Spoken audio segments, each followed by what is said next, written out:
Okay, good evening. And my audio is actually working. Wow. Chalk that up as one for one. All right, I don't know why I've been having so much problem with audio lately, but anyway, um, we are on chapter 36 of Fingerprints of the Gods. We're going to try to get through 36 through 39 tonight so we can get on to part 7 of the book. We'll see how that goes. First chapter is fairly short, so let's hope there's lots of pictures. All right, chapter 36 Anomalies. Viewed from our vantage point in the desert southwest of the Giza necropolis, the site plan of of the three great pyramids seemed majestic but bizarre. Menkaure's pyramid was closest to us, with Khafre's and Khufu's monuments behind it to the northeast. These two were situated along a near perfect diagonal, a straight line connecting the southwestern and northeastern corners of the pyramid of Khafre would, if extended to the northeast, also pass through the southwestern and northeastern corners of the Great Pyramid. This presumably was not an accident. From where we sat, however, it was easy to see that if the same imaginary straight line was extended to the southwest, it would completely miss the third pyramid, the entire body of which was offset to the east of the principal diagonal. Egyptologists refused to recognize any anomaly in this. Why should they? As far as they were concerned, there was no site plan at Giza. The pyramids were tombs and tombs only, built for three different pharaohs over a period of about 75 years. It made sense to assume that each ruler would have sought to express his own personality and idiosyncrasies through his monument, and this is probably why Menkaure's had stepped out of line, quote unquote. The Egyptologists were wrong, though I was unaware of it that March morning in 1993. A breakthrough had been made, proving beyond doubt that the necropolis did have an overall site plan which dictated the exact positioning of the three pyramids, not only in relation to one another, but in relation to the river Nile a few kilometers east of the Giza Plateau. With eerie fidelity, this immense and ambitious layout modeled a celestial phenomenon, which was perhaps why Egyptologists who pride themselves on looking exclusively at the ground beneath their feet had failed to spot it. On a truly giant scale, as we see in later chapters, it also reflected the same obsessive concern with orientations and dimensions demonstrated in each of the monuments. A singular, uh, a singular oppression. Giza, Egypt, 16 March 1993, 8 a.m.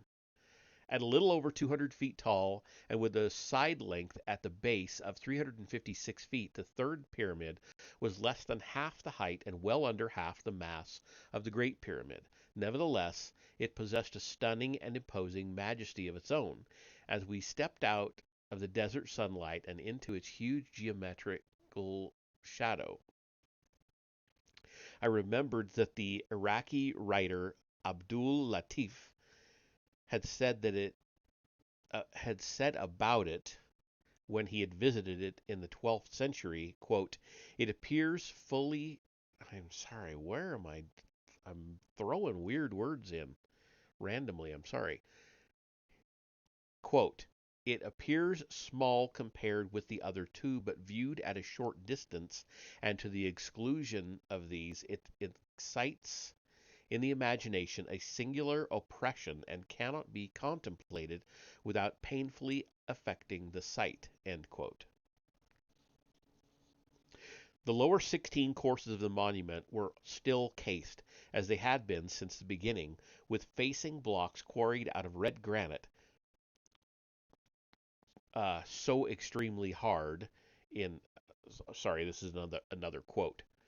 Quote, "So extremely hard," in Abdul Latif's words, "that iron takes a long time with difficulty to make an impression on it." End quote. Some of the blocks were very large. They were also closely and cunningly fit together in a complex interlocking jigsaw puzzle pattern strongly reminiscent of the Cyclopean masonry at Cuzco, Machu Picchu, and other locations in far-off Peru. As was normal, the entrance to the third pyramid was situated in its northern face, well above the ground. From here, at an angle of 26 degrees 2 minutes, a descending corridor lanced arrow straight down into the darkness. Oriented exactly north to south, this corridor was rectangular in section and so cramped that we had to bend almost double to fit into it. Where it passed through the masonry of the monument, its ceiling and walls consisted of well-fitted granite blocks. More surprisingly, these continued for some distance below ground level. At about 70 feet from the entrance, the corridor leveled off and opened out into a passageway where we could stand up. This led into a small antechamber with carved paneling and grooves cut into its walls, apparently to take portcullis slabs. Reaching the end of the chamber, we had to crouch again to enter another corridor. Bent double, we proceeded south for about 40 feet before reaching the first of the three main burial chambers, if burial chambers they were. These somber, soundless rooms were all hewn out of solid bedrock. The one that we stood in was rectangular in plan and oriented east to west, measuring about 30 feet long by 15 feet wide by 15 feet high. It had a flat ceiling and a complex internal structure with a large, irregular hole in its western wall leading into a dark cave-like space beyond. There was also an opening near the center of the floor which gave access to a ramp sloping westwards, leading down to even deeper levels. We descended the ramp.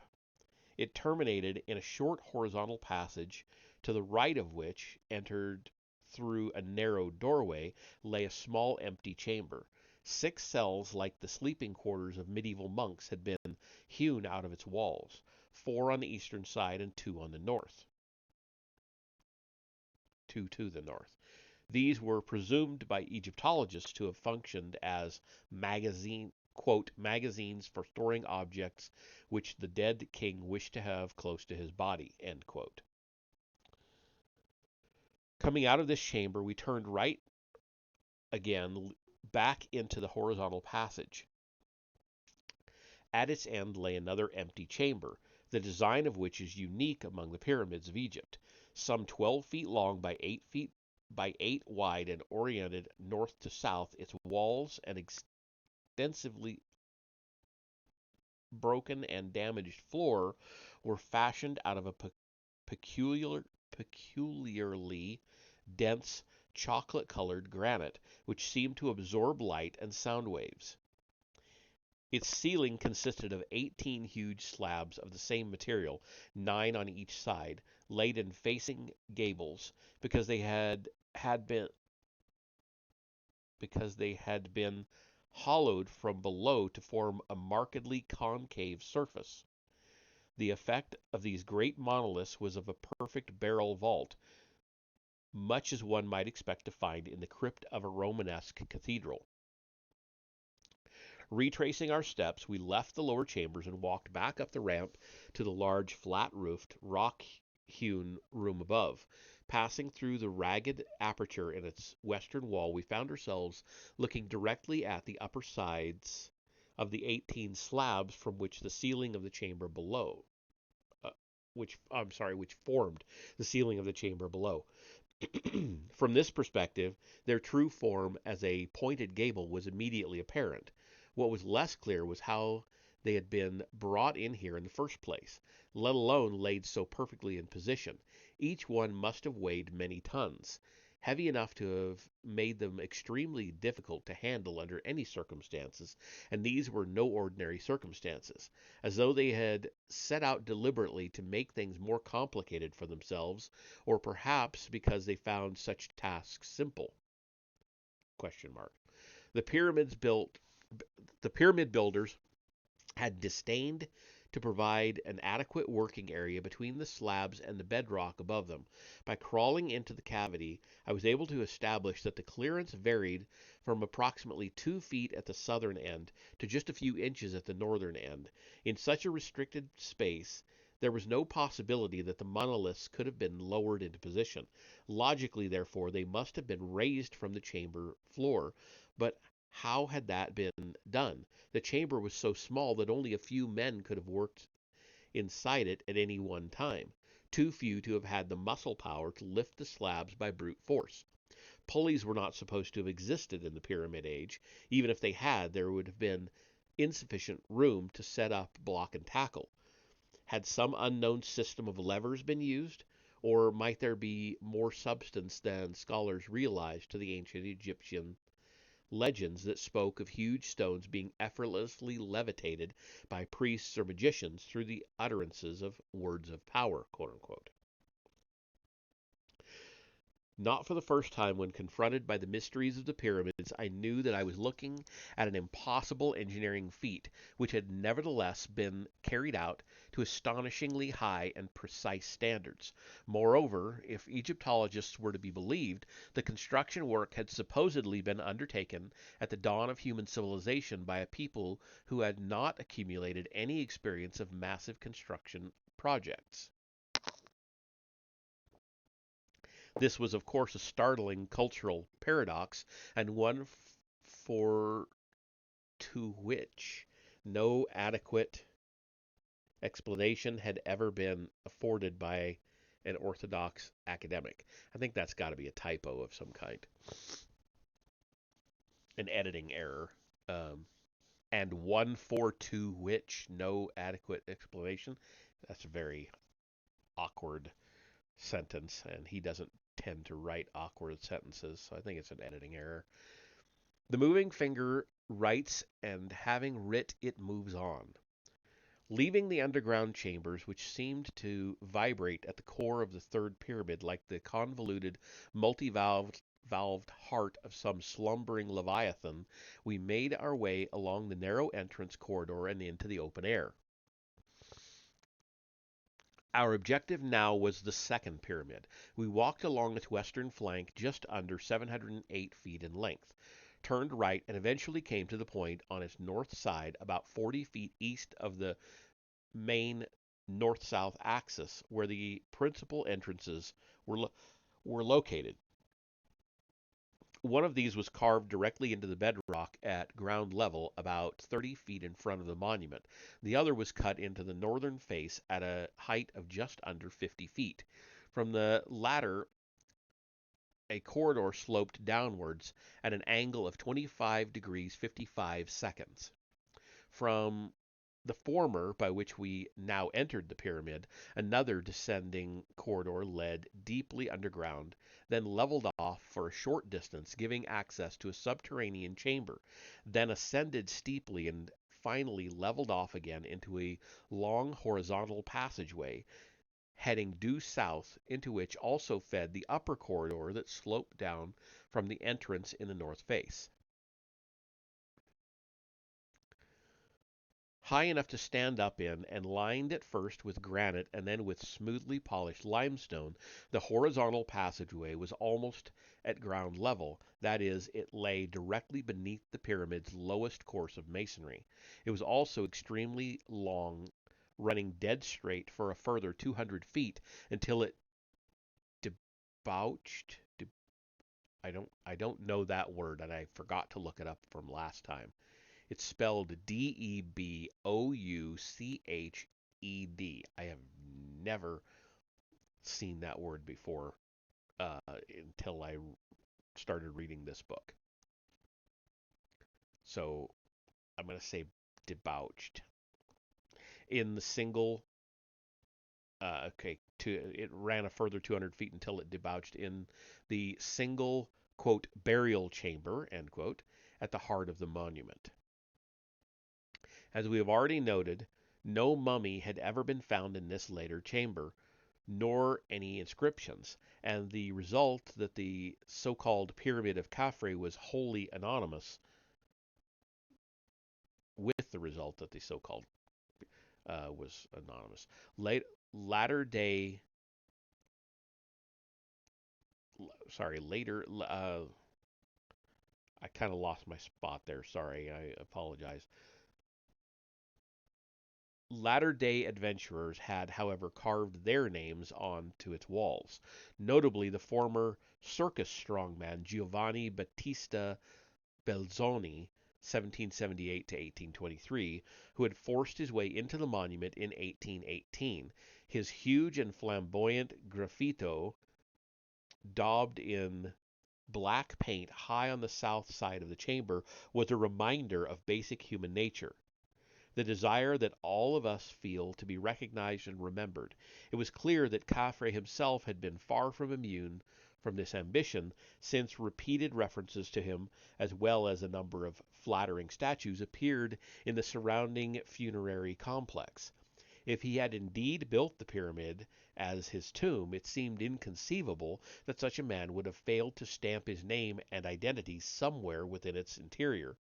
I found myself wondering yet again why Egyptologists were so unwilling to consider the possibility that the funerary complex might have been Khafre's work and the pyramid someone else's.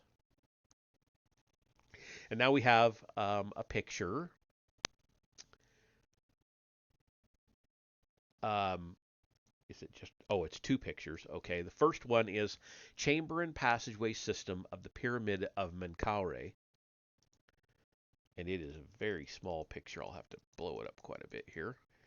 Okay. So this is how it goes. That's Menkaure,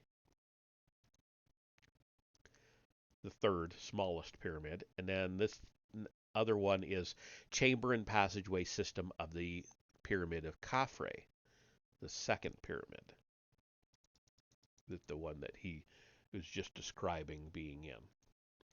So that's how it goes. And they are kind of similar setups in those two.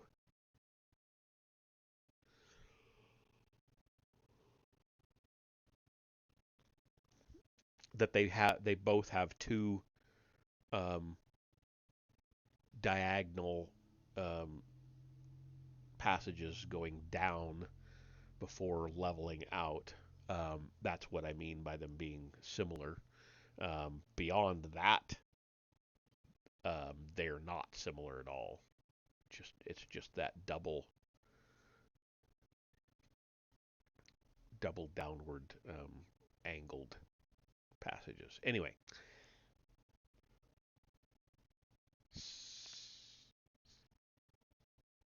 okay, but who else's? So this is,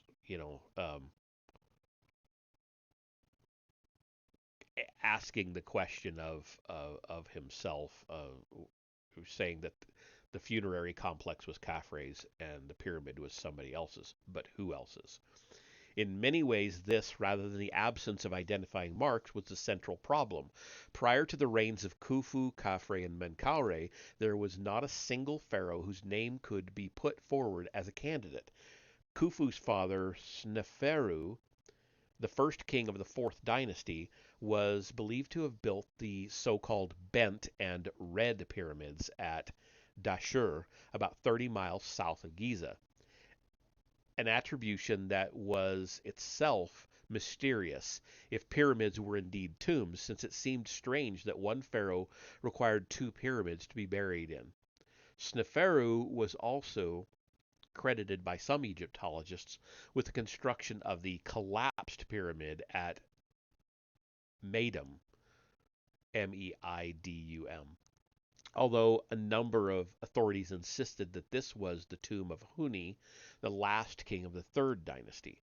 The only other builders in the Archaic period had been Zoser, the second pharaoh of the third dynasty, to whom was attributed the construction of the step pyramid at Saqqara, and Zoser's successor, Sekhemket, whose pyramid also stood at Saqqara. Therefore, despite the lack of inscriptions, it was now assumed as obvious that the three pyramids at Giza must have been built by Khufu, Khafre, and Menkaure, and must have been intended to serve as their tombs. We need not reiterate here the many shortcomings of the tombs and tombs only theory. However, these shortcomings were not limited to the Giza pyramids, but applied to all the other 3rd and 4th dynasty pyramids listed above.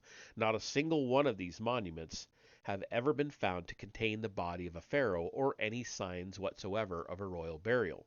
Some of them were not even equipped with sarcophagi. For example, the collapsed pyramid at Meidum, the pyramid of Sekhemkhet at Saqqara, first entered in 1954 by the Egyptian Antiquities Organization, did contain a sarcophagus, one which had certainly remained sealed and undisturbed since its installation in the tomb, quote unquote. Grave robbers had never succeeded in finding their way to it, but when it was opened, it was empty. So what was going on? How come more than 25 million tons of stone had been piled up to form pyramids at Giza, Dashur, Meidum, and Saqqara, if the only point of the exercise had been to install empty sarcophagi in empty chambers? Even admitting the hypothetical excesses of one or two megalomaniacs, it seems unlikely that a whole succession of pharaohs would have sanctioned such wastefulness. Pandora's Box. Buried beneath the 5 million tons of the second pyramid at Giza, Santha and I now stepped into the monument's spacious inner chamber, which might have been a tomb, but might equally have served some other as yet unidentified purpose. Measuring 46.5 feet in length from east to west and 16.5 in breadth from north to south, this naked and sterile apartment was topped off with an immensely strong gabled ceiling reaching a height of 22.5 feet at its apex. The gable slabs, each a massive 20-ton limestone monolith, had been laid in position at an angle of 53 degrees 7 minutes 28 seconds, which exactly matched the angle of slope of the pyramid's sides. Here there were excuse me. Here there were no relieving chambers as there were above the king's chamber in the Great Pyramid. Instead, for more than 4,000 years, perhaps far more, the gabled ceiling had taken the immense weight of the second largest stone building in the world. I looked slowly around the room, which reflected a yellowish-white radiance back at me. Quarried directly out of the living bedrock, its walls were not at all smoothly finished, as one might have expected, but were noticeably rough and irregular. The floor, too, was peculiar, of split-level design, with a step about a foot deep separating its eastern and western halves. The supposed sarcophagus of Khafre lay near the western wall, embedded in the floor, measuring just over 6 feet in length, quite shallow and somewhat narrow to have contained the wrapped and embalmed mummy of a noble pharaoh. Its smooth red granite sides reached to about knee height. As I gazed into its dark interior, it seemed to gape like the doorway to another dimension. And that is the end of chapter 36. So we'll jump right on into 37.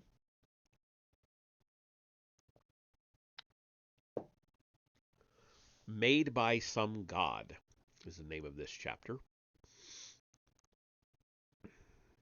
I had climbed the Great Pyramid the night before, but as I approached it in the full glare of midday, I experienced no sense of triumph. On the contrary, standing at its base on the north side, I felt fly-sized and puny, and an impermanent creature of flesh and blood confronted with the awe-inspiring splendor of eternity. I had the impression that it might have been here forever, quote, made by some god and set down bodily in the surrounding sand, end quote, as the Greek historian Diodorus Siculus commented in the 1st century BC, but which god had made it, if not the god King Khufu, whose name generations of Egyptians had associated with it. For the second time in 12 hours, I began to climb the monument. Up close in this light, indifferent to human chronologies, and subject only to the slow, erosive forces of geological time, it reared above me like a frowning, terrifying crag. Fortunately, I only had 6 courses to clamber over, assisted in places by modern steps, before reaching Mamun's hole, which now served as the pyramid's principal entrance. The original entrance, still well hidden in the 9th century when Mamun began tunneling, was some 10 courses higher, 55 feet above ground level and 24 feet east of the main north-south axis. Protected by giant limestone gables, it contained the mouth of this descending corridor which led downwards at an angle of 26 degrees 31 minutes 23 seconds. Strangely, although itself measuring only some 3 feet 5 inches by 3 feet 11 inches, this corridor was sandwiched between roofing blocks 8 feet 6 inches thick and 12 feet wide, and a flooring slab known as the basement sheet, 2 feet 6 inches thick and 33 feet wide. Hidden structural features like these abounded in the Great Pyramid, manifesting both incredible complexity and apparent pointlessness.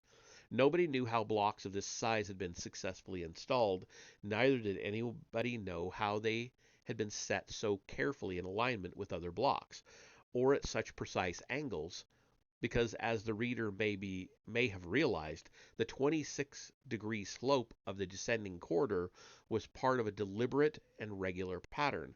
Nobody knew either why these things had been done.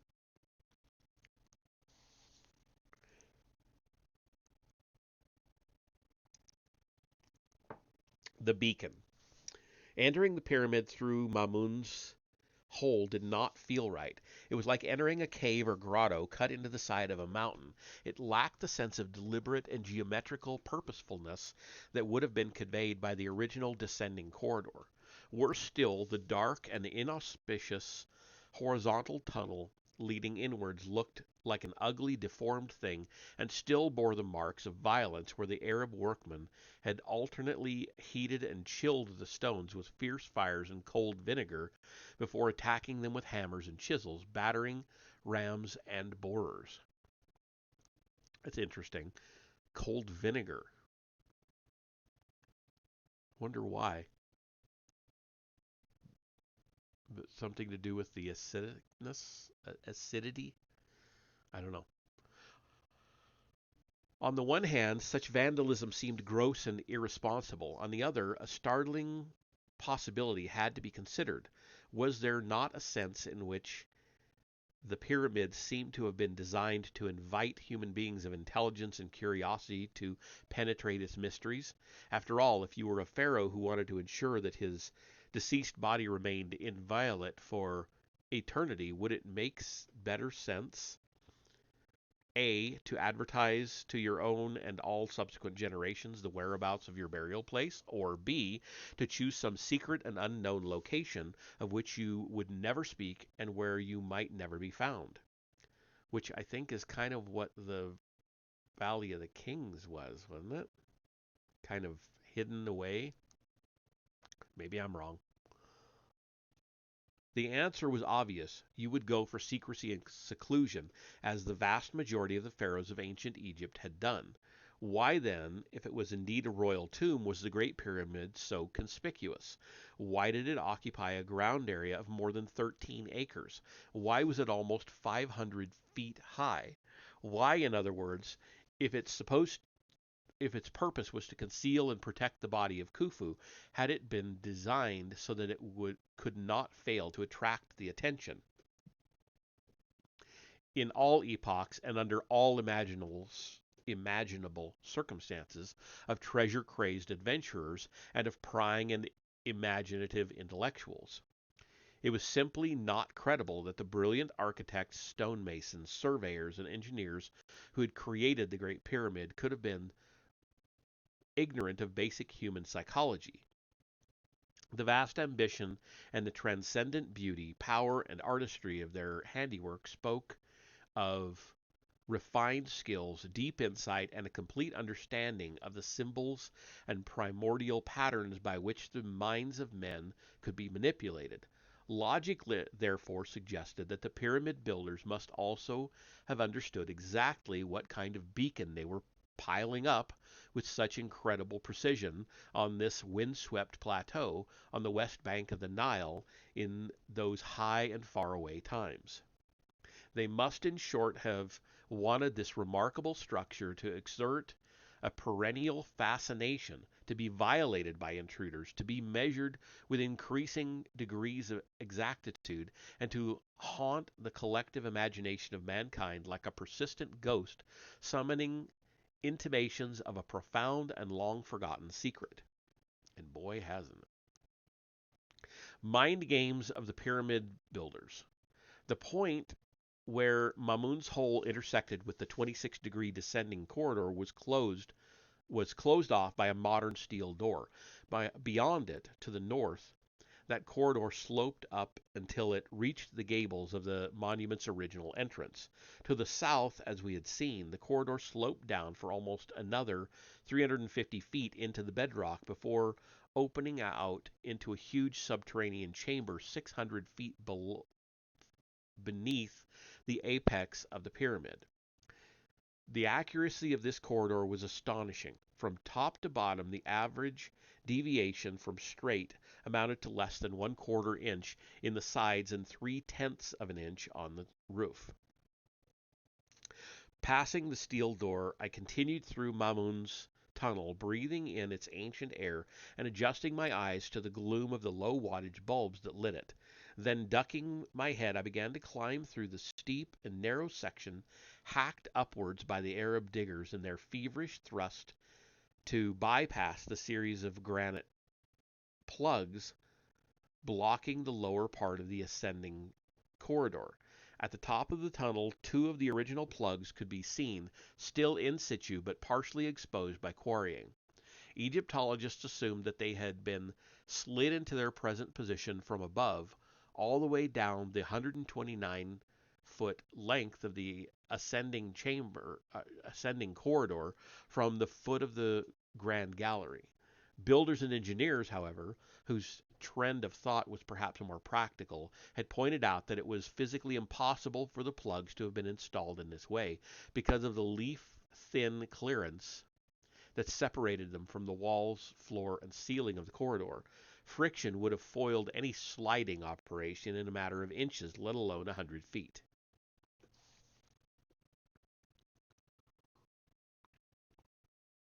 The puzzling implication was therefore that the ascending corridor must have been plugged while the pyramid was still being built.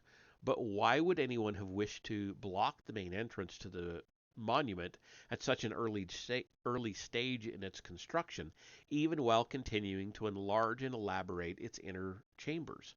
Moreover, if the objective had been to deny intruders admission, wouldn't it have been much easier and more efficient to have plugged the descending corridor from its entrance in the north face to a point below its junction with the ascending corridor? That would have been the most logical way to seal the pyramid and would have made plugs unnecessary in the ascending corridor. There was only one certainty. Since the beginning of history, the single known effect of the granite plugs had not been to prevent an intruder from gaining access. Instead, like Bluebeard's locked door, the barrier had magnetized Mamun's attention and inflamed his curiosity so that he had felt compelled to tunnel his way past them, convinced that something of inestimable value must lie beyond them. Might this not have been what the pyramid builders had intended the first intruder who reached this far to feel? It would be premature to rule out such a strange and unsettling possibility. At any rate, thanks to Mamun and to the predictable constants of human nature, I was now able to insert myself into the unblocked upper section of the original ascending corridor, a smoothly cut aperture measuring 3 feet 5 inches wide and 3 feet 11 inches high, exactly the same dimensions as the descending corridor. It sloped up into the darkness at an angle of 26 degrees 2 minutes 30 seconds, as against 26 degrees 31 minutes 23 seconds in the descending corridor. What was this meticulous interest in the angle of 26, and was it a coincidence that it amounted to half of the angle of inclination of the pyramid's sides, 52 degrees?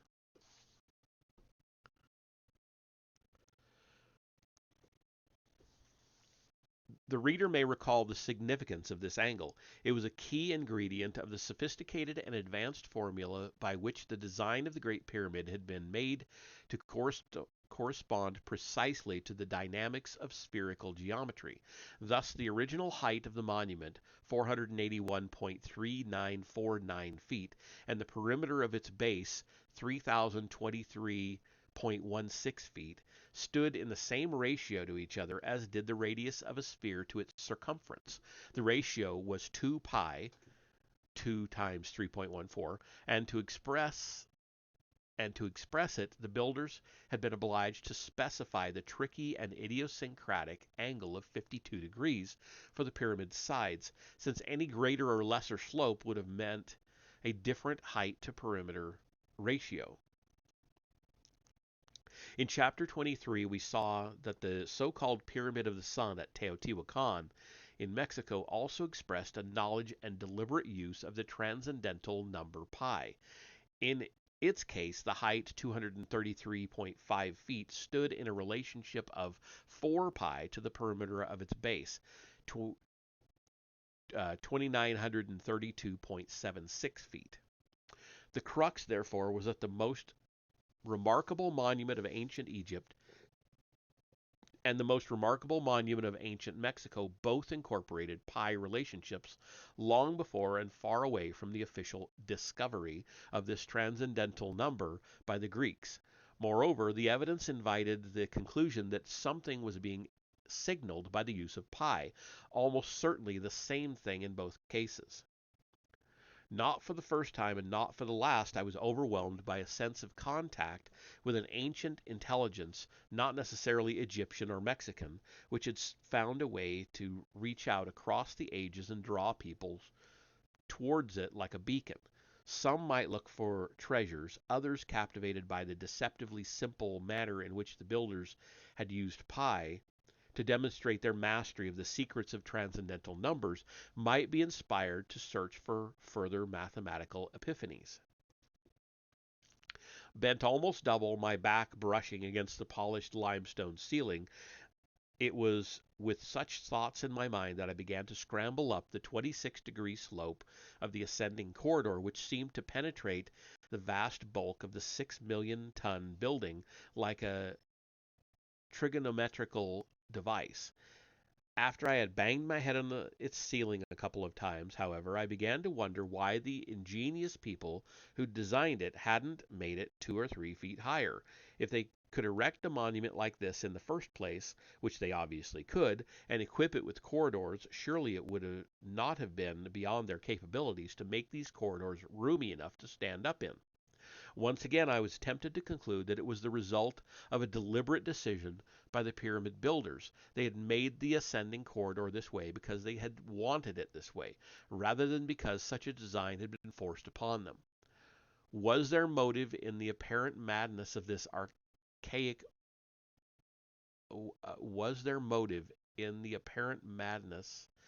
these archaic mind games? Unknown dark distance. At the top of the ascending corridor, I emerged into yet another inexplicable feature of the pyramid, quote, the most celebrated architectural work to have survived from the Old Kingdom, end quote, the Grand Gallery. Soaring upwards at the continuing majestic angle of 26 degrees and almost entirely vanishing into the airy gloom above, its spacious corbelled vault made a stunning impression. It was not my intention to climb the Grand Gallery yet. Branching off due south, at its base was a long horizontal passageway, 3 feet 9 inches high and 127 feet in length, that led to the Queen's Chamber. I wanted to revisit this room, which I admired for its stark beauty since becoming acquainted with the Great Pyramid several years previously. Today, however, to my considerable irritation, the passageway was barred within a few feet of its entrance. Okay, and then we have a picture. The Grand Gallery and the King's and Queen's chambers with their northern and southern shafts.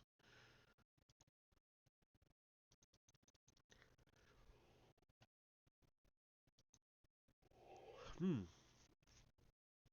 So this is the Grand Gallery. This is where he was talking about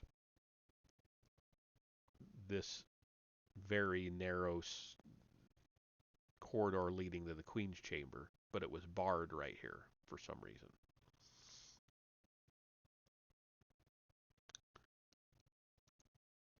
Okay.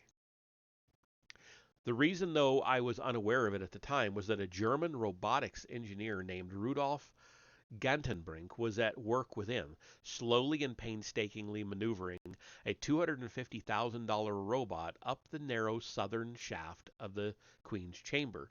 Hired by the Egyptian Antiquities Organization to improve the ventilation of the Great Pyramid, he had already used his high-tech equipment to clear debris from the King's chamber's narrow southern shaft, believed by Egyptologists to have been designed as a ventilation shaft in the first place, and had installed an electric fan at its mouth.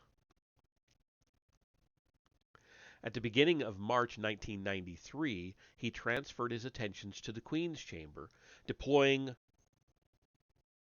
Upuaut, Upuaut, a miniaturized remote-controlled robot camera to explore its southern shaft. On 22 March, some 200 feet along the steeply sloping shaft, which rose at an angle of 39.5 degrees and was only about 8 inches high and 9 inches wide, the floor and walls suddenly became very smooth as Upuaut, Upuat? I'm going to say Upuat, because I don't know how to pronounce it otherwise. Upuat crawled into a section made of fine Tura limestone, the type normally used for lining sacred areas such as chapels or tombs. That in itself was intriguing enough, but at the end of this corridor, apparently leading to a sealed chamber deep within the pyramid's masonry, was a solid limestone door complete with metal fittings. It had long been known that neither this southern shaft nor its counterpart in the chamber's northern wall had any exit on the outside of the Great Pyramid. In addition, and equally inexplicably, neither had originally been fully cut through. For some reason, the builders had left the last 5 inches of stone intact in the last block over the mouth of each of the shafts, thus rendering them invisible and inaccessible to any casual intruder. Why? To make sure that they would never be found, or to make sure that they would be found someday under the right circumstances. After all, there had been the beginning. There had been. After all, there had from the beginning been two conspicuous shafts in the king's chamber penetrating the north and south walls. It should not have been beyond the mental powers of the pyramid builders to predict that sooner or later some inquiring person would be tempted to look for shafts in the queen's chamber as well. In the event nobody did look for more than 1,000 years after Caliph Mamun had opened the monument to the world in AD 820, then in 1872 an English engineer named Winman Dixon, a Freemason who, quote, had been led to suspect the existence of the shafts by their presence in the king's chamber above, end quote, went tapping around the queen's chamber walls and located them.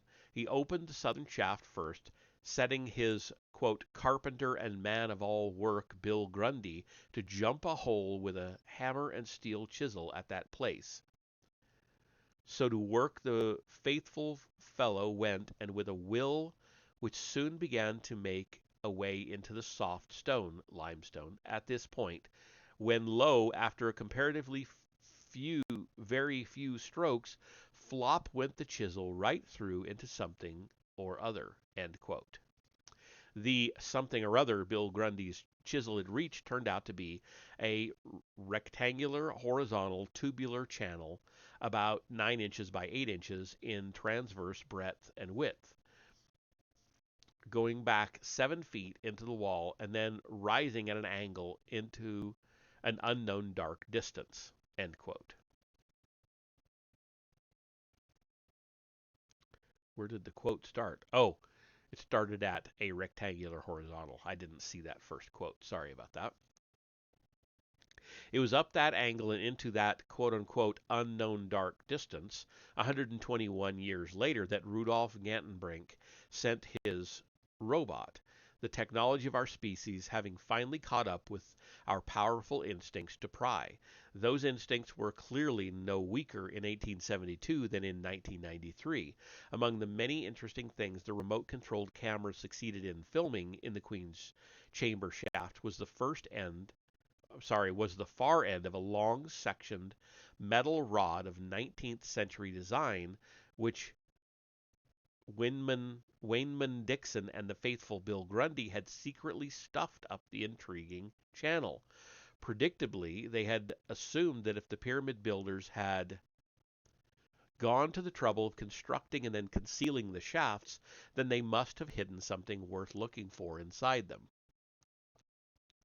The notion that there might have been an intention from the outset to stimulate such investigations would seem quite implausible if the final upshot of the discovery and exploration of the shafts had been a dead end. Instead, as we have seen, a door was found, a sliding portcullis door with curious metal fittings and an enticing gap at its base beneath which the laser spot projected by Gantenbrink's robot was seen to disappear entirely. Once again, there seemed to be a clear invitation to proceed further, the latest in a long line of invitations which had encouraged Caliph Mamun and his diggers to break into the central passageways and chambers of the monument, which had waited for Wayman Dixon to test the hypothesis that the walls of the Queen's chamber might contain concealed shafts, and which had then waited again until arousing the curiosity of Rudolf Gantenbrink, whose high-tech robot revealed the existence of the hidden door and brought within reach whatever secrets or disappointments or further invitations might lie behind it.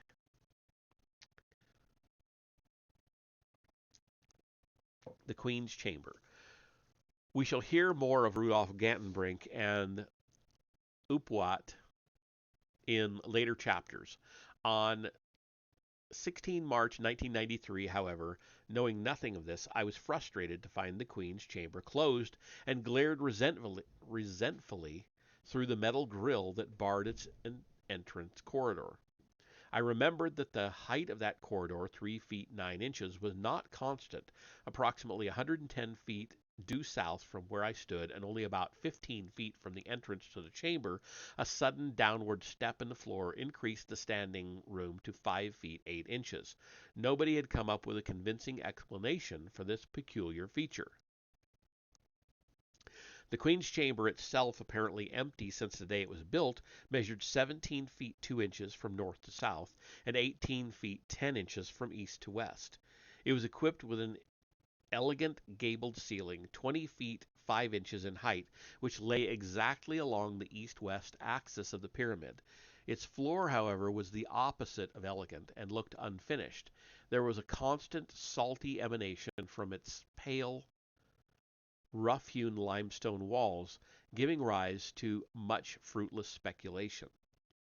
In the north and south walls, still bearing the incised legend opened 1872, were the rectangular apertures discovered by Wayman Dixon, which led into the dark distance of the mysterious shafts.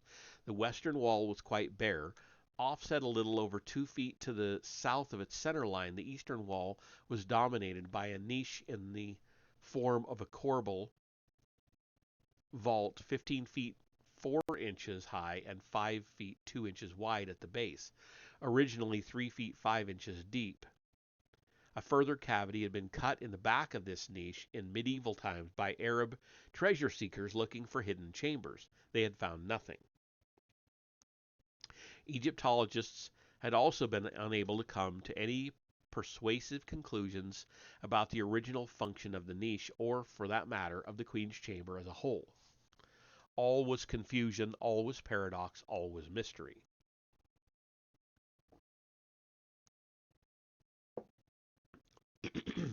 Instrument.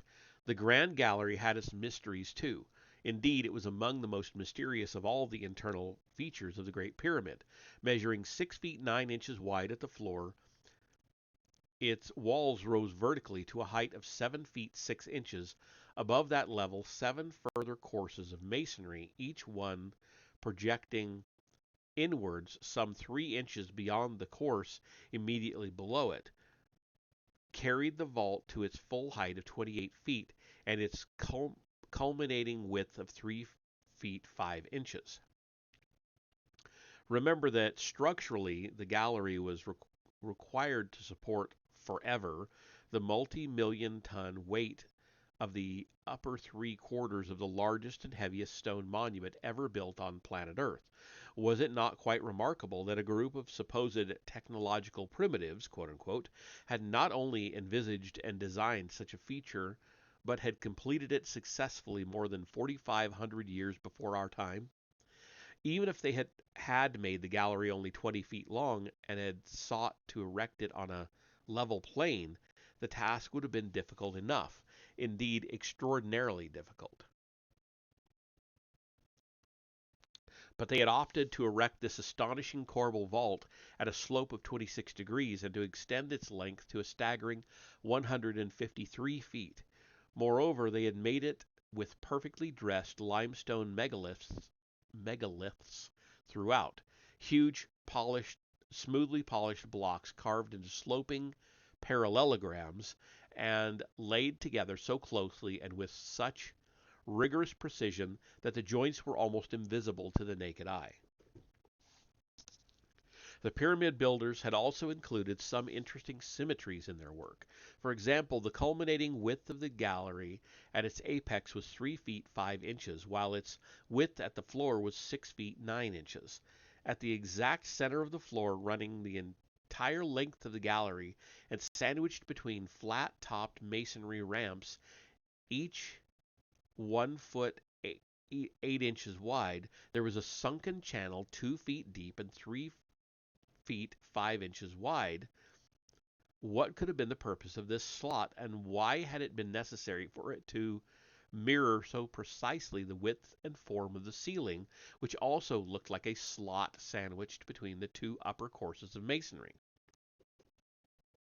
I knew that I was not the first person to have stood at the foot of the Grand Gallery and to have been overtaken by the disorienting sense of being, quote, in the inside of some enormous instrument of some sort, end quote. Who was to say that such intuitions were completely wrong, or, for that matter, that they were right? No record as to function remained other than in mystical and symbolic references. In certain ancient Egyptian liturgical texts, these appeared to indicate that the pyramids had been seen as devices designed to turn dead men into immortal beings, to, quote, throw open the doors of the firmament and to make a road, end quote, so that the deceased pharaoh might, quote, ascend into the company of the gods, end quote. I had no difficulty accepting that such a belief system might have been at work here, and obviously it could have provided a motive for the whole enterprise. Nevertheless, I was still puzzled why more than 6 million tons of physical apparatus, intricately interlaced with channels and tubes, corridors and chambers, had been deemed necessary to achieve a mystical, spiritual, and symbolic objective. Being inside the Grand Gallery did feel like being inside an enormous instrument. It had an undeniable aesthetic impact upon me, admittedly a heavy and domineering one, but it was also completely devoid of decorative features and of anything, figures of deities, release of liturgical texts, and so on, which might be suggestive of worship or religion. The primary impression it conveyed was one of strict functionalism and purposefulness, as though it had been built to do a job. At the same time, I was aware of its focused solemnity of style and gravity of manner, which seemed to demand nothing less than serious and complete attention. By now I had climbed steadily through about half the length of the gallery. Ahead of me and behind, shadows and light played tricks amid the looming stone walls. Pausing, I turned my head, looking upwards through the gloom toward the vaulted ceiling which supported the crushing weight of the Great Pyramid of Egypt.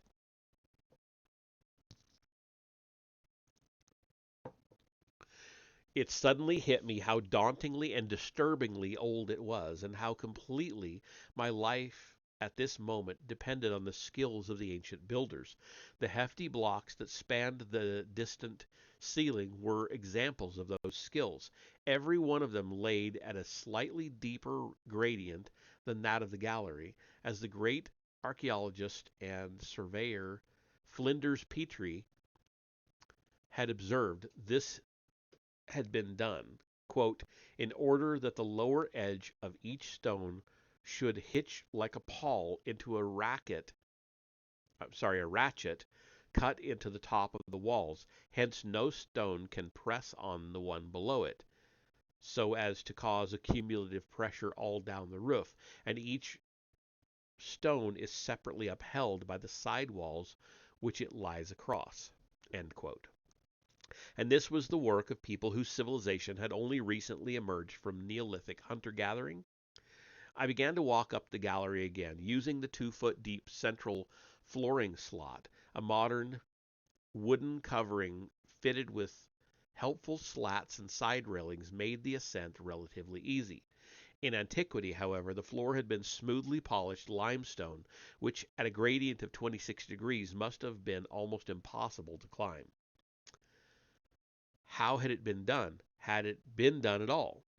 Looming ahead at the end of the grand gallery was the dark opening to the king's chamber, beckoning each and every inquiring pilgrim into the heart of the enigma. And that is the end of chapter 37. Let me see. I'm just looking ahead. Okay, so we're not quite halfway through the 4 chapters, because the next 2 chapters are both a bit longer. So I am going to go and refill my water real quick, and then I'll come back and we'll jump into chapter 38.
Okay, let's go ahead and jump back on into it. We had a lot of reading yet to do. Oh, I don't need that keyboard. Why am I doing that? All right. Chapter 38, Interactive Three-Dimensional Game. Reaching the top of the Grand Gallery, I clambered over a chunky granite step about 3 feet high. I remembered that it lay like the roof of the Queen's Chamber exactly along the east-west axis of the Great Pyramid, and therefore marked the point of transition between the northern and southern halves of the monument. Somewhat like an altar in appearance, the step also provided a solid horizontal platform immediately in front of the low square tunnel that served as the entrance to the king's chamber. Pausing for a moment, I looked back down the gallery, taking in once again its lack of decoration, its lack of religious iconography, and its absolute lack of any of the recognizable symbolism normally associated with the archaic belief system of the ancient Egyptians. All that registered upon the eye along the entire 153-foot length of this magnificent geometrical cavity was its disinterested regularity and its stark machine-like simplicity. Looking up, I could just make out the opening of a dark aperture chiseled into the top of the eastern wall above my head. Nobody knew when or by whom this foreboding hole had been cut, or how deep it had originally penetrated. It led to the first of the 5 relieving chambers above the King's Chamber, and had been extended in 1837 when Howard Weiss had used it to break through to the remaining 4. Looking down again, I could just make out the point at the bottom of the gallery's western wall where the near vertical well shaft began its precipitous 160-foot descent through the core of the pyramid to join the descending corridor far below ground level. Why would such a complicated apparatus of pipes and passages have been required? At first sight, it didn't make sense, but then nothing about the Great Pyramid did make much sense unless you were prepared to devote a great deal of attention to it. In unpredictable ways, when you did that, it would from time to time reward you. If you were sufficiently numerate, for example, as we have seen, it would respond to your basic inquiries into its height and base perimeter by printing out, quote unquote, the value of pi. And if you were prepared to investigate further, as we shall see, it would download other useful mathematical tidbits, each a little more complex and obtrusive than its predecessor. Obtrusive, I'm sorry.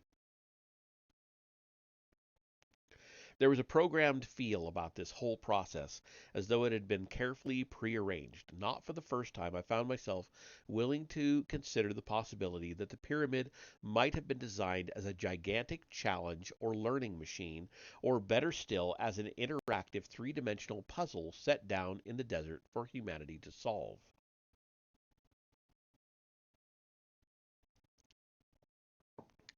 Antechamber. Just over 3 feet 6 inches high, the entry passage to the king's chamber required all humans of normal stature to stoop.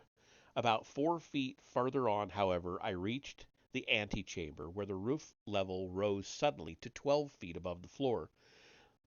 The east and west walls of the antechamber were composed of red granite, into which were cut 4 opposing pairs of wide parallel slots, assumed by Egyptologists to have held thick portcullis slabs.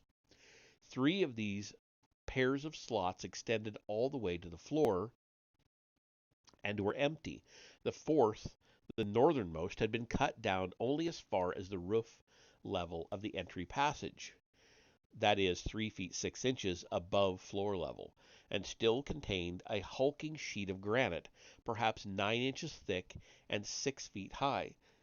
There was a horizontal space of only 21 inches between this suspended stone portcullis and the northern end of the entry passage from which I had just emerged. There was also a gap of a little over 4 feet deep between the top of the portcullis and the ceiling. Whatever function it was designed to serve, it was hard to agree with the Egyptologists that this particular structure could have been intended to deny access to tomb robbers.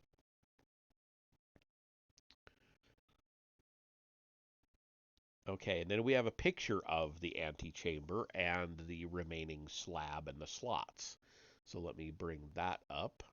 This is actually a picture I have never seen. I've seen all of the others, but this is new.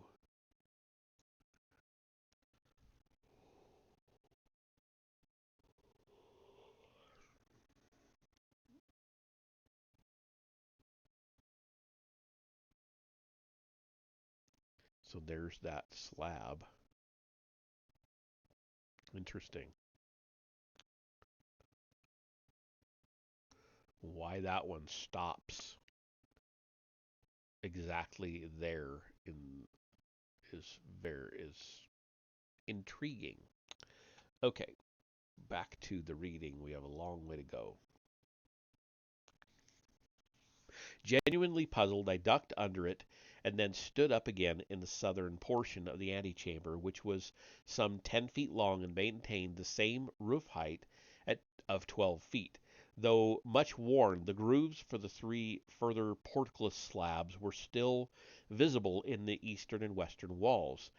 There was no sign of the slabs themselves, and indeed it was difficult to see how such cumbersome pieces of stone could have been installed in so severely constricted a working space.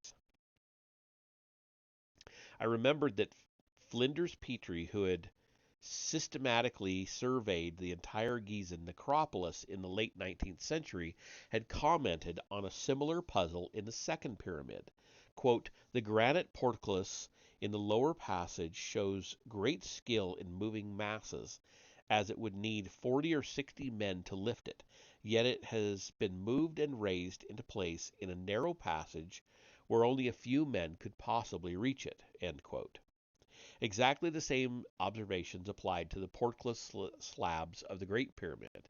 If they were portcullis slabs, gateways capable of being raised and lowered. The problem was that the physics of raising and lowering them required they be shorter than the full height of the antechamber so that they could be drawn into the roof space to allow the entry and exit of legitimate individuals prior to the closure of the tomb.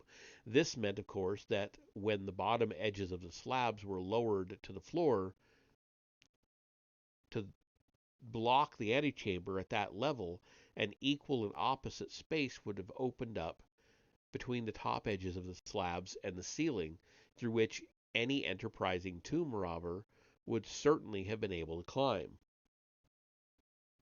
The antechamber clearly qualified as another of the pyramid's many thought-provoking paradoxes, in which complexity of structure was combined with apparent pointlessness of function. An exit tunnel the same height and width as the entrance tunnel, and lined with solid red granite, led off from the antechamber's southern wall, also made of granite, but incorporating a 12-inch thick limestone layer at its very top. After about a further 9 feet, the tunnel debouched, again, that's that word, into the king's chamber, a massive, somber red room made entirely of granite, which radiated an atmosphere of prodigious energy and power.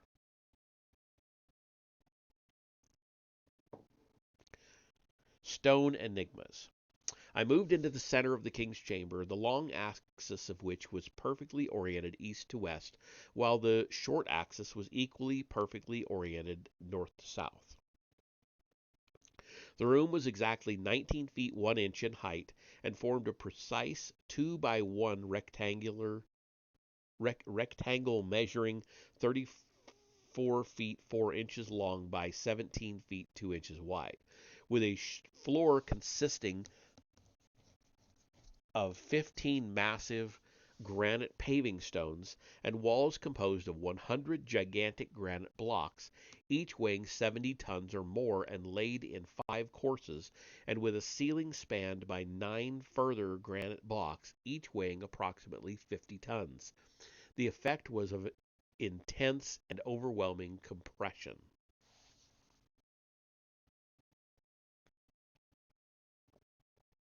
At the chamber's western end was the object which, if the Egyptologists were to be believed, the entire Great Pyramid had been built to house. That object, carved out of one piece of dark chocolate-colored granite, containing peculiarly hard granules of feldspar, quartz, and mica, was the lidless coffer presumed to have been the sarcophagus of Khufu. Its interior measurements were 6 feet 6.6 inches in length, 2 feet 10.42 inches in depth, and 2 feet 2.81 inches in width. Its exterior measurements were 7 feet 5.62 inches in length, 3 feet 5.31 inches in depth, and 3 feet 2.5 inches in width. An inch too wide, incidentally, for it to have been carried up through the lower and now plugged entrance to the ascending corridor. Some routine mathematical games were built into the dimensions of the sarcophagus. For example, it had an internal volume of 1166.4 liters and an external volume of exactly twice that, 2332.8 liters. Such a precise coincidence could not have been arrived at accidentally. The walls of the coffer had been cut to machine-age tolerances by craftsmen of enormous skill and experience. It seemed, moreover, as Flinders Petrie admitted with some puzzlement after completing his painstaking survey of the Great Pyramid, that these craftsmen had access to tools, quote, such as we ourselves have only now reinvented, end quote.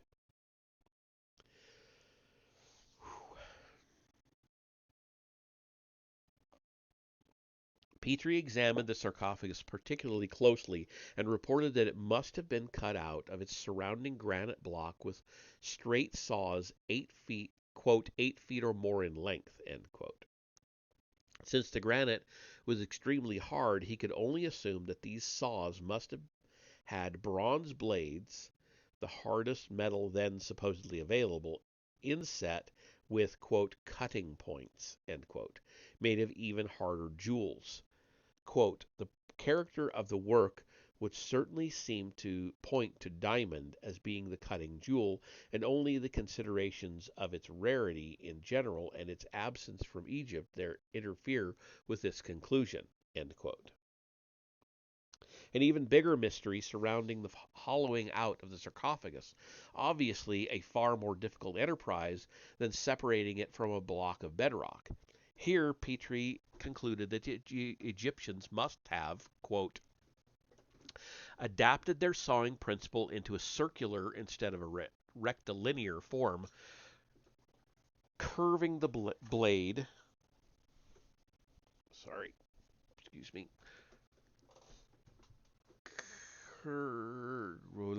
curving the blade round into a tube which drilled out a circular groove by its rotation. Thus, by breaking away the cores left in such grooves, they were able to hollow out large holes with a minimum of labor. These tubular drills varied from 1/4 inch to 5 inches diameter and from 1/30th to 1/5 inch thick, end quote. Of course, as Petrie admitted, no actual jeweled drills or saws have ever been found by Egyptologists. The visible evidence of the kinds of drilling and sawing that had been done, however, compelled him to infer that such instruments must have existed.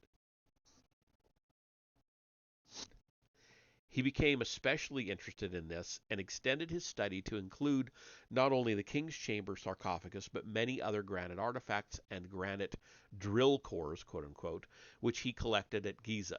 The deeper his research, however, the more puzzling the stone cutting technology of the ancient Egyptians became. Quote, the amount of pressure shown by the rapidity with which the drills and saws pierced through the hard stones is very surprising. Probably a load of at least a ton or two was placed on the 4-inch drills cutting in granite. On the granite core number 7, The spiral of the cut sinks 1 inch in the circumference of 6 inches, a rate of plowing out which is astonishing. These rapid spiral grooves cannot be ascribed to anything but the descent of the drill into the granite under enormous pressure." End quote. Wasn't it peculiar that at the supposed dawn of human civilization, more than 4,500 years ago, the ancient Egyptians had acquired what sounded like industrial age drills packing a ton or more of punch, and capable of slicing through hard stones like hot knives through butter? Petrie could come up with no explanation for this conundrum, nor was he able to explain the kind of instrument used to cut hieroglyphs into a number of diorite bowls with 4th Dynasty inscriptions which he found at Giza. Quote, "The hieroglyphs are incised with a very free cutting point.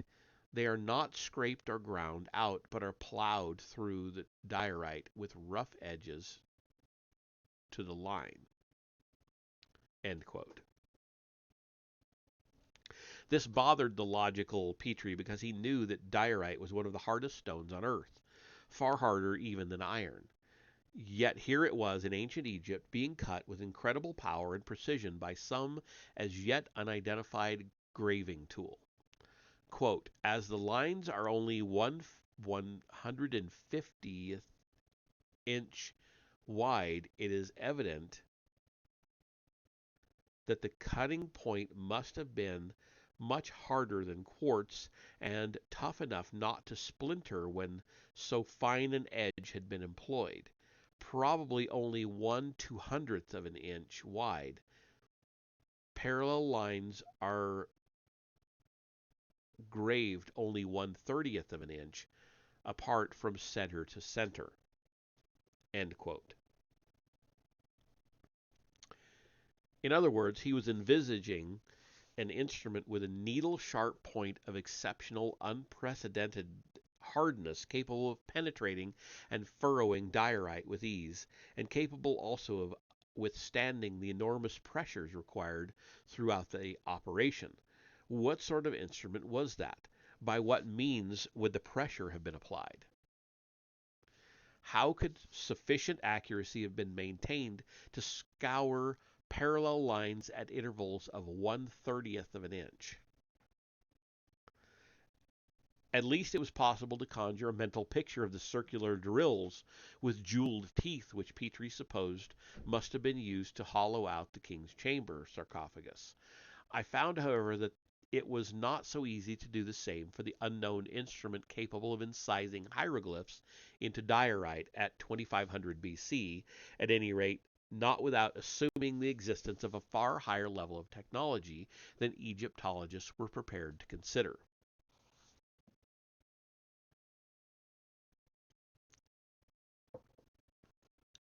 Nor was it just a few hieroglyphs or a few diorite bowls. During my travels in Egypt, I had examined many stone vessels, dating back in some cases to pre-dynastic times, that had been mysteriously hollowed out of a range of materials such as diorite, basalt, quartz crystal, and metamorphic schist. That's schist. I assume it's schist.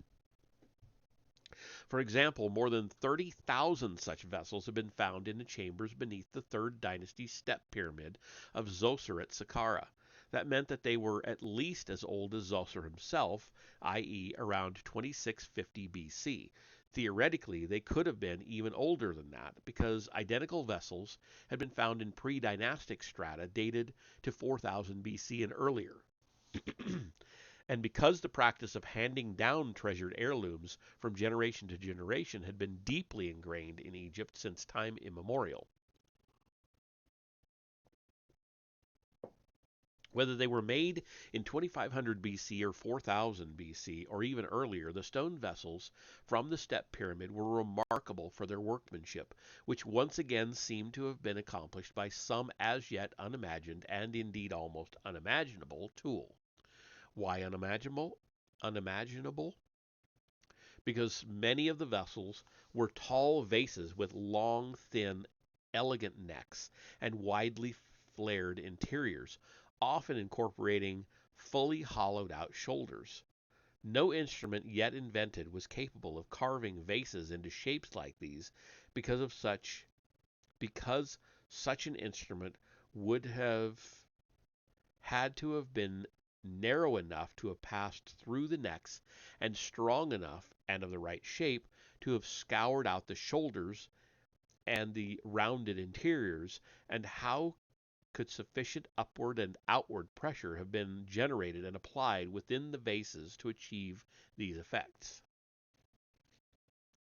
The tall vases were by no means the only enigmatic vessels unearthed from the Pyramid of Zoser and from a number of other archaic sites. There were monolithic urns with delicate ornamental handles left attached to their exteriors by the carvers. There were bowls, again with extremely narrow necks like the vases, and with widely flared, pot-bellied interiors. There were also open bowls and almost microscopic vials, and occasional strange wheel-shaped objects cut out of metamorphic schist, with inwardly curled edges planed down so fine that they were almost translucent. In all cases, what was really perplexing was the precision with which the interiors and exteriors of these vessels had been made to correspond. Curve matching curve over absolutely smooth, polished surfaces with no tool marks visible. There was no technology known to have been available to the ancient Egyptians capable of achieving such results, nor, to that matter, would any stone carver today be able to match them, even if he were working with the best tungsten carbide tools. The implication, therefore, is that an unknown or secret technology had been put to use in ancient Egypt.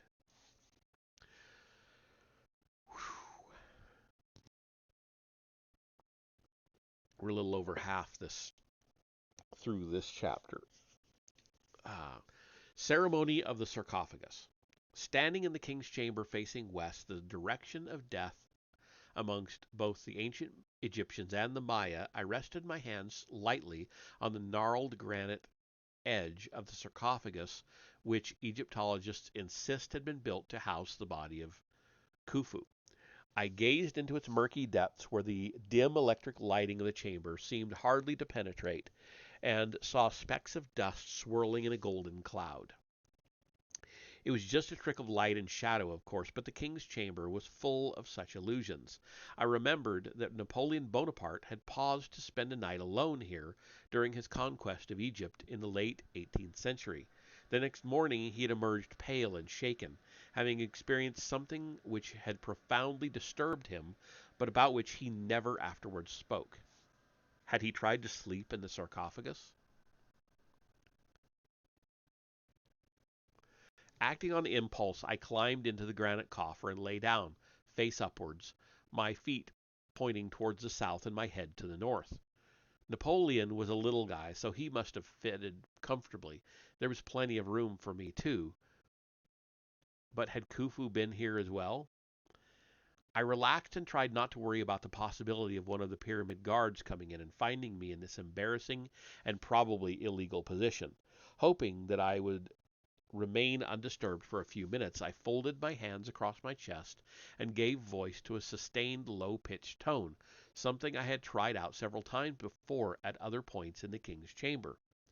On those occasions, in the center of the floor, I had noticed that the walls and ceiling seemed to collect the sound, to gather and to amplify it and project it back at me so that I could sense the returning vibrations through my feet and scalp and skin.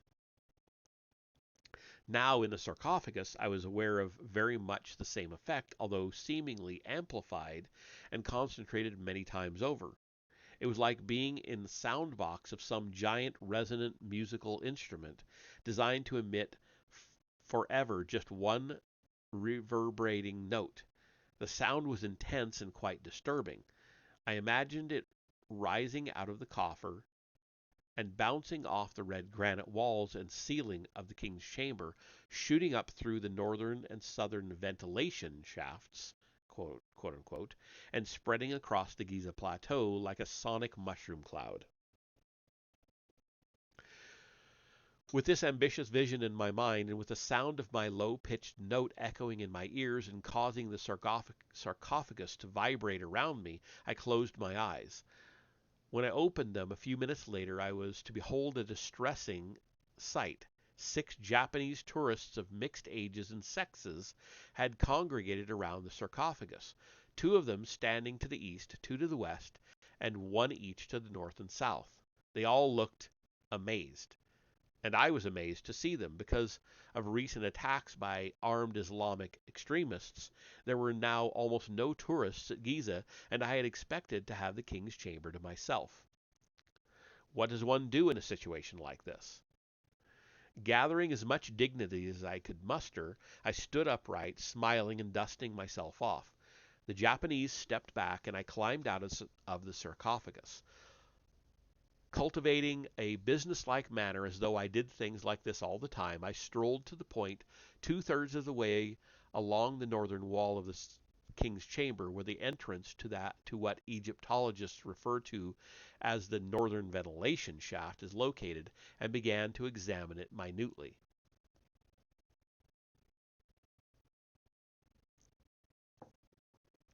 Some 8 inches wide by 9 inches high it was, I knew, more than 200 feet in length, and emerged into open air at the pyramid's 103rd course of masonry. Presumably by design rather than by accident, it pointed to the circumpolar regions of the northern heavens at an angle of 32 degrees 30 seconds. 30 minutes. This is the pyramid age. This, in the pyramid age around 2500 BC, would have meant that it was directed at the upper culmination of Alpha Draconis, a prominent star in the constellation of Draco. Much to my relief, the Japanese rapidly completed their tour of the King's Chamber and left, stooping without a backward glance. As soon as they had gone, I crossed over to the other side of the room to take a look at the southern shaft. Since I had last been here some months before, its appearance had changed horribly. Its mouth now contained a massive electrical air conditioning unit installed by Rudolf Gantenbrink, who even now was turning his attentions to the neglected shafts of the Queen's Chamber. Since pause. Since Egyptologists were satisfied that the King's Chamber shafts had been built for ventilation purposes, they saw nothing untoward in using modern technology to improve the efficiency of this task. Yet wouldn't horizontal shafts have been more effective than sloping ones if their primary purpose had been ventilation and easier to build? It was therefore unlikely to be an accident that the southern shaft of the King's Chamber targeted the southern heavens at 45 degrees. During the Pyramid Age, this was the location for the meridian transit of Zeta Orionis, the lowest of the 3 stars of Orion's belt. An alignment I was to discover in due course that would turn out to be of the utmost significance for future pyramid research. The Game Master. Now that I had the chamber to myself again, I walked over to the western wall on the far side of the sarcophagus and turned to face east. The huge room had an endless capacity to generate indications of mathematical game playing. For example, its height, 19 feet 1 inch, was exactly half the length of its floor diagonal, 38 feet 2 inches. 2 inches. Moreover, since the King's Chamber formed a perfect 1x2 rectangle, was it conceivable that the pyramid builders were unaware that they had also made it express and exemplify the golden section, quote unquote? Known as pi, the golden section was another irrational number like pi. Known as phi. The golden section was another irrational number like pi that could not be worked out arithmetically. Arithmetically.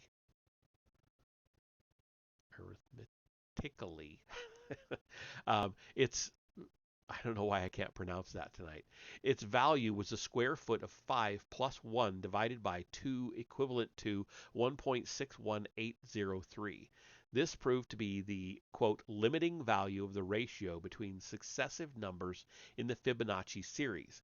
The series of numbers beginning 0, 1, 1, 2, 3, 5, 8, 13, in which each term is the sum of the two previous terms, end quote.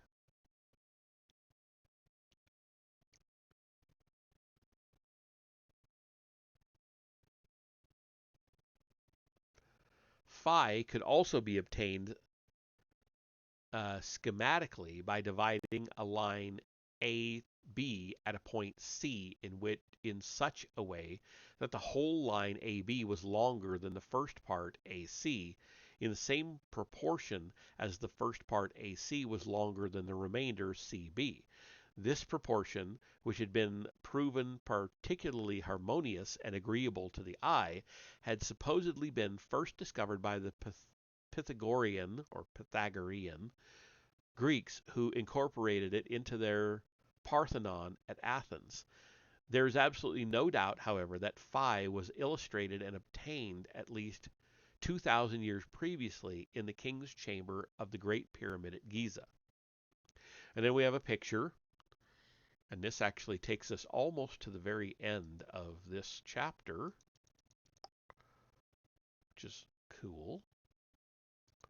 So here we have north wall, north shaft, sarcophagus floor, and there's our CB and our diagonals.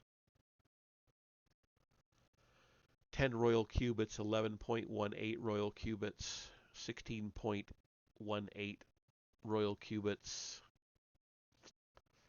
yeah, and 20 royal cubits.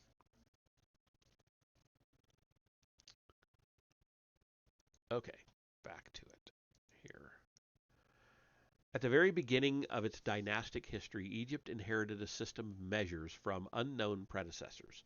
Expressed in these ancient measures, the floor dimensions of the king's chamber, 34 feet 4 inches by 17 feet 2 inches, work out at exactly 20 by 10 royal cubits, while the height of the side walls to the ceiling is exactly 11.18 royal cubits.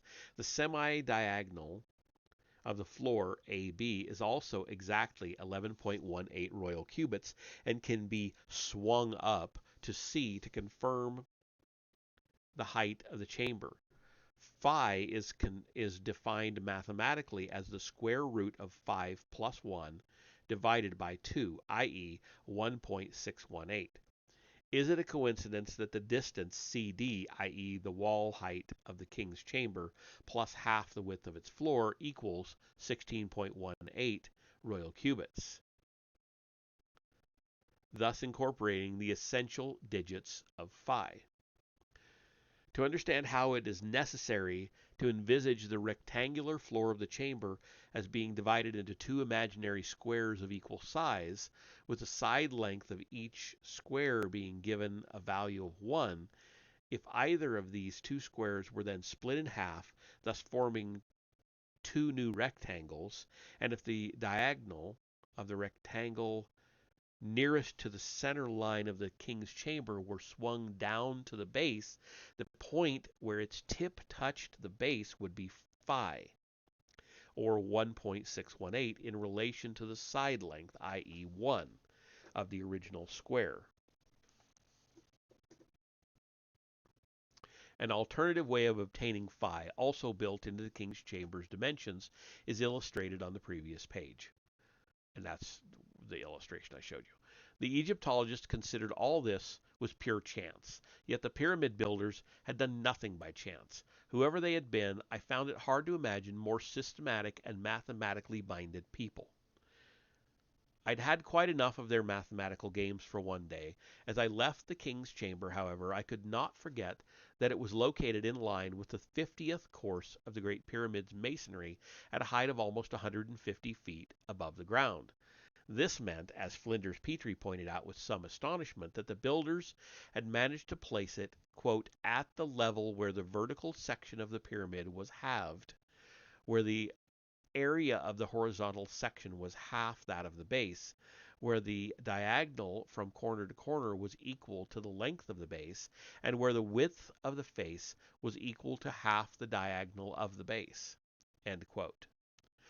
Confidently and efficiently fooling around with more than 6 million tons of stone, creating galleries and chambers and shafts and corridors more or less at will, achieving near perfect symmetry, near perfect right angles, and near perfect alignments to the cardinal points, the mysterious builders of the Great Pyramid had found the time to play a great many other tricks as well with the dimensions of the vast monument.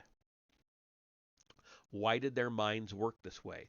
What had they been trying to say or do, and why so many thousands of years after it was built did the monument still exert a magnetic influence upon so many people from so many different walks of life who came into contact with it? There was a sphinx in the neighborhood, so I decided that I would put these riddles to it. The riddle of the sphinx. That's clever. Okay, that is the end of chapter 39 of 38. So we have one more chapter in this section of the book, and we are done with that, and that'll lead us into part 7 next time. So, pause for a little sip.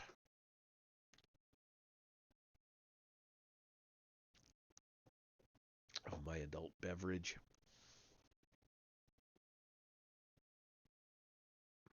I think I might stand up for this last chapter.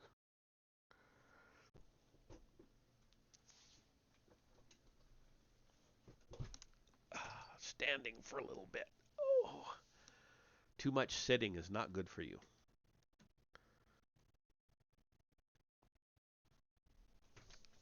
Okay. So, I'm going to get this over here instead. There we go. Do a little legwork. Giza, Egypt, 16 March 1993, 3:30 p.m. It was mid-afternoon by the time I left the Great Pyramid, retracing the route that Santa and I had followed the night before when we had climbed the monument.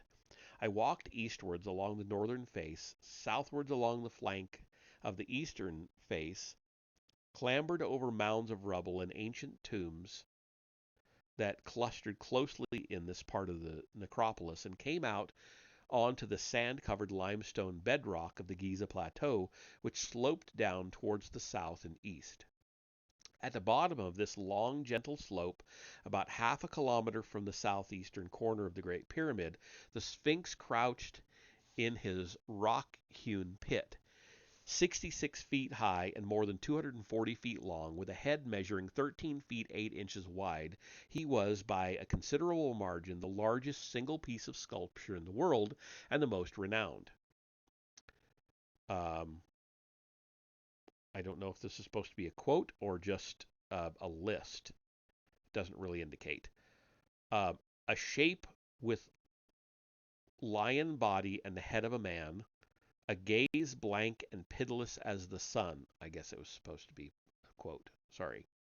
Approaching the monument from the northwest, I crossed the ancient causeway that connected the second pyramid with the so-called Valley Temple of Khafre, a most unusual structure located just 50 feet south of the Sphinx itself on the eastern edge of the Giza necropolis.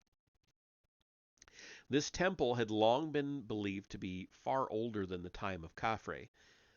Indeed, throughout much of the 19th century, the consensus among scholars was that it had been built in remote prehistory and had nothing to do with the architecture of dynastic Egypt. What changed all that was the discovery, buried within the temple precincts, of a number of inscribed statues of Khafre. Most were pretty badly smashed, but one, found upside down in a deep pit in an antechamber, was almost intact. Life-sized and exquisitely carved out of black, jewel-hard diorite, it showed the 4th dynasty pharaoh seated on his throne and gazing with serene indifference towards infinity. At this point, the razor-sharp reasoning of Egyptology was brought to bear, and a solution of almost awe-inspiring brilliance was worked out. Statues of Khafre had been found in the Valley Temple, therefore the Valley Temple had been built by Khafre. The normally sensible Flinders Petrie summed up, quote, "The fact that the only datable remains found in the temple were statues of Khafre shows that it is of his period, since the idea of his appropriating an earlier building is very unlikely." End quote. But why was the idea so unlikely? Throughout the history of dynastic Egypt, many pharaohs appropriated the buildings of their predecessors, sometimes deliberately, striking out the cartouches of the original builders and replacing them with their own. There was no good reason to assume that Khafre would have been deterred from linking himself to the Valley Temple, particularly if it had not been associated in his mind with any previous historical ruler, but with the great gods said by the ancient Egyptians to have brought civilization to the Nile Valley in the distant and mythical epoch they spoke of as the first time. In such a place of archaic and mysterious power, which he does not appear to have interfered with in any other way, Khafre might have thought that the setting up of beautiful and lifelike statues of himself could bring eternal benefits, and if among the gods the Valley Temple had been associated with Osiris, whom it was every pharaoh's objective to join in the afterlife, Khafre's use of statues to forge a strong symbolic link would be even more understandable. Temple of the Giants. After crossing the causeway, the route I had chosen to reach the Valley Temple took me through the rubble of a mastaba field, where lesser notables of the Fourth Dynasty had been buried in subterranean tombs under bench-shaped platforms of stone. Mastaba is a modern Arabic word meaning bench, hence the name given to these tombs. I walked along the southern wall of the temple itself, recalling that this ancient building was almost as perfectly oriented north to south as was the Great Pyramid, with an error of just 12 arc minutes.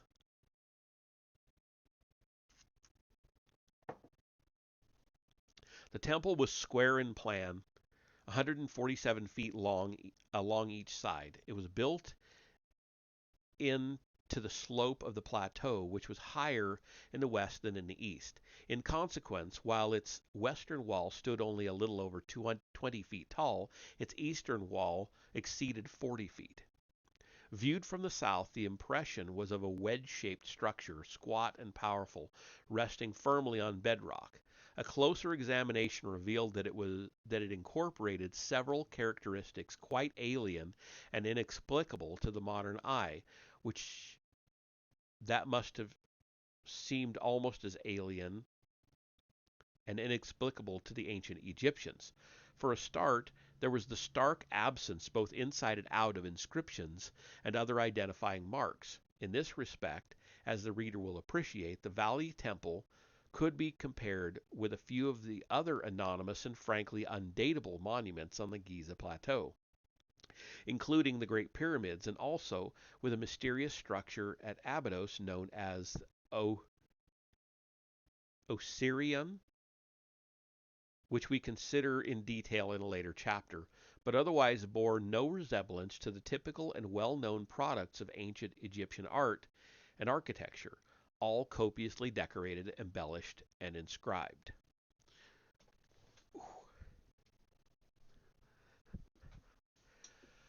Another important and unusual feature of the Valley Temple was that its core structure was built entirely of gigantic limestone megaliths. The majority of these measured about 18 feet long, 10 feet wide, and 8 feet high, and some were as large as 30 feet long, 12 feet wide, and 10 feet high, routinely exceeding 200 tons in weight. Each was heavier than a modern diesel locomotive, and there were hundreds of blocks. Was this in any way mysterious? Egyptologists did not seem to think so. Indeed, few of them had bothered to comment, except in the most superficial manner, either on the staggering size of these blocks or the mind-bending logistics of how they might have been put in place. As we have seen, monoliths of up to 70 tons, each about as heavy as 100 family-sized cars, have been lifted to the level of the king's chamber in the Great Pyramid, again without provoking much comment from the Egyptological fraternity. So the lack of curiosity about the Valley Temple was perhaps no surprise. Nevertheless, the block size was truly extraordinary, seeming to belong not just to another epoch, but to another ethic altogether, one that reflected incomprehensible aesthetic and structural concerns and suggested a scale of priorities utterly different from our own. Why, for example, insist on using these cumbersome 200-ton monoliths when you could simply slice each of them up into 10 or 20 or 40 or 80 smaller and more maneuverable blocks? Why make things so difficult for yourself when you could achieve much the same visual effect with much less effort? And how had the builders of the Valley Temple lifted these colossal megaliths to heights of more than 40 feet? At present, there are only two land-based cranes in the world that could lift weights of this magnitude. At the very frontiers of construction technology, there are both vast industrialized machines with booms reaching more than 220 feet into the air, which require onboard counterweights of 160 tons to prevent them from tipping over. The preparation time for a single lift is about 6 weeks and calls for the skills of specialized teams of up to 20 men. In other words, modern builders, with all the advantages of high-tech engineering at their disposal, can barely hoist weights of 200 tons. Was it not, therefore, somewhat surprising that the builders at Giza had hoisted such weights on an almost routine basis? Moving closer to the temple's looming southern wall, I observed something else about the huge limestone blocks. Not only were they ridiculously large, but, as though to complicate still further an almost impossible task, they had been cut and fitted into multi-angled jigsaw puzzle patterns similar to those employed in the Cyclopean stone structures of Sacsayhuaman and Machu Picchu in Peru. See Part 2. Another point I noticed was that the temple walls appeared to have been constructed in two stages. The first stage, most of which was intact, though deeply eroded, consisted of the strong and heavy core of 200-ton limestone blocks. On the other, on both sides of these, onto both sides of these had been grafted a facade of dressed granite, which, as we shall see, was largely intact in the interior of the building, but had mainly fallen away on the outside. A closer look at some of the remaining exterior-facing blocks, where they had become detached from the core, revealed a curious fact. When they had been placed here in antiquity, the backs of these blocks had been cut to fit into and around the deep coves and scallops of existing weathering patterns on the limestone core. The presence of these patterns seemed to imply that the core blocks must have stood here exposed to the elements for an immense span of time before they had been faced with granite. Okay, so then we have another illustration, and it's titled "The Sphinx and the Sphinx Temple with the Valley Temple of Khafre."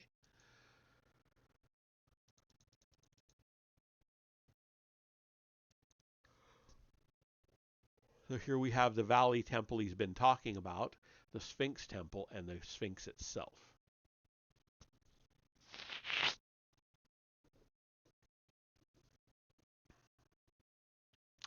And as usual, this is not, it's pointing down for south in this particular, or down for north in this particular one, which is a little unusual, but, you know, that's just the way it is. That's how it was illustrated.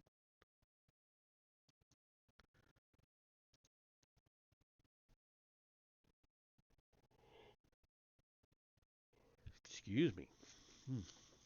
Okay. I now moved around to the entrance of the Valley Temple, located near the northern end of the 43-foot high eastern wall. Here I saw that the granite facing was still in perfect condition, consisting of huge slabs weighing between 70 and 80 tons apiece, which protected the underlying limestone core blocks like a suit of armor. Incorporating a tall, narrow, roofless corridor, this dark and imposing portal ran east to west at first, then made a right angle turn to the south, leading me into a spacious antechamber. It was here that the life-size diorite statue of Khafre had been found, upside down and apparently ritually buried at the bottom of a deep pit.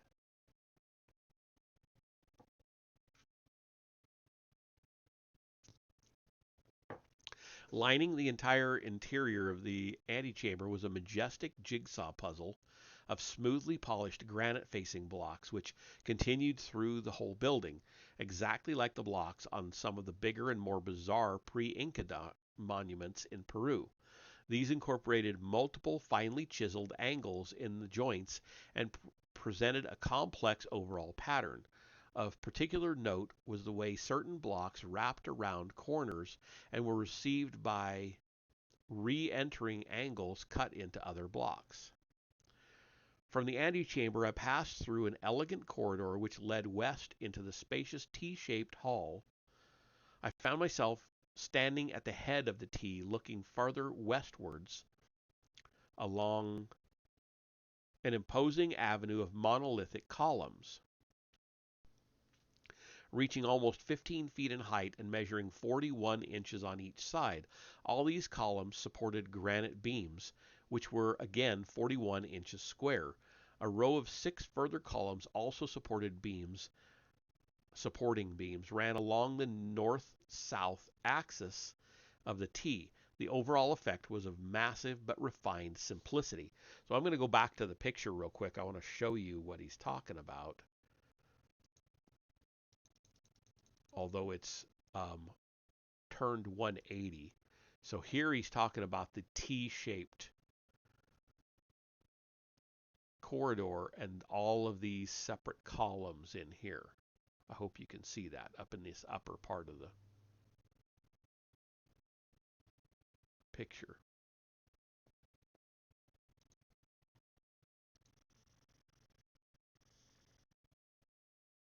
What was this building for? According to the Egyptologists who attributed it to Khafre, its purpose was obvious. It had been designed, they say, as a venue for certain of the purification and rebirth rituals required for the funeral of the pharaoh. The ancient Egyptians themselves, however, had left no inscriptions confirming this. On the contrary, the only written evidence that has come down to us indicated that the Valley Temple could not originally, at any rate, have had anything to do with Khafre, for the simple reason that it was built before his reign. This written evidence is the inventory stela referred to in chapter 35, which also indicated a much greater age for the Great Pyramid and the Sphinx. What the inventory stela had to say about the Valley Temple was that it had been standing during the reign of Khafre's predecessor, Khufu, when it had been regarded not as a recent but as a remotely ancient building. Moreover, it was clear from the context that it was not thought to have been the work of an earlier pharaoh. Instead, it was believed to have come down from the first time and to have been built by the gods who had settled in the Nile Valley in that remote epoch. It was referred to quite explicitly as the House of Osiris, Lord of Rostau. Rostau. R-O-S-T-A-U. Rostau being an archaic name for the Giza necropolis. As we shall see in part 7, Osiris was in many respects the Egyptian counterpart of Viracocha and Quetzalcoatl, the civilizing deities of the Andes and of Central America. With them he shared not only a common mission, but a vast heritage of common symbolism.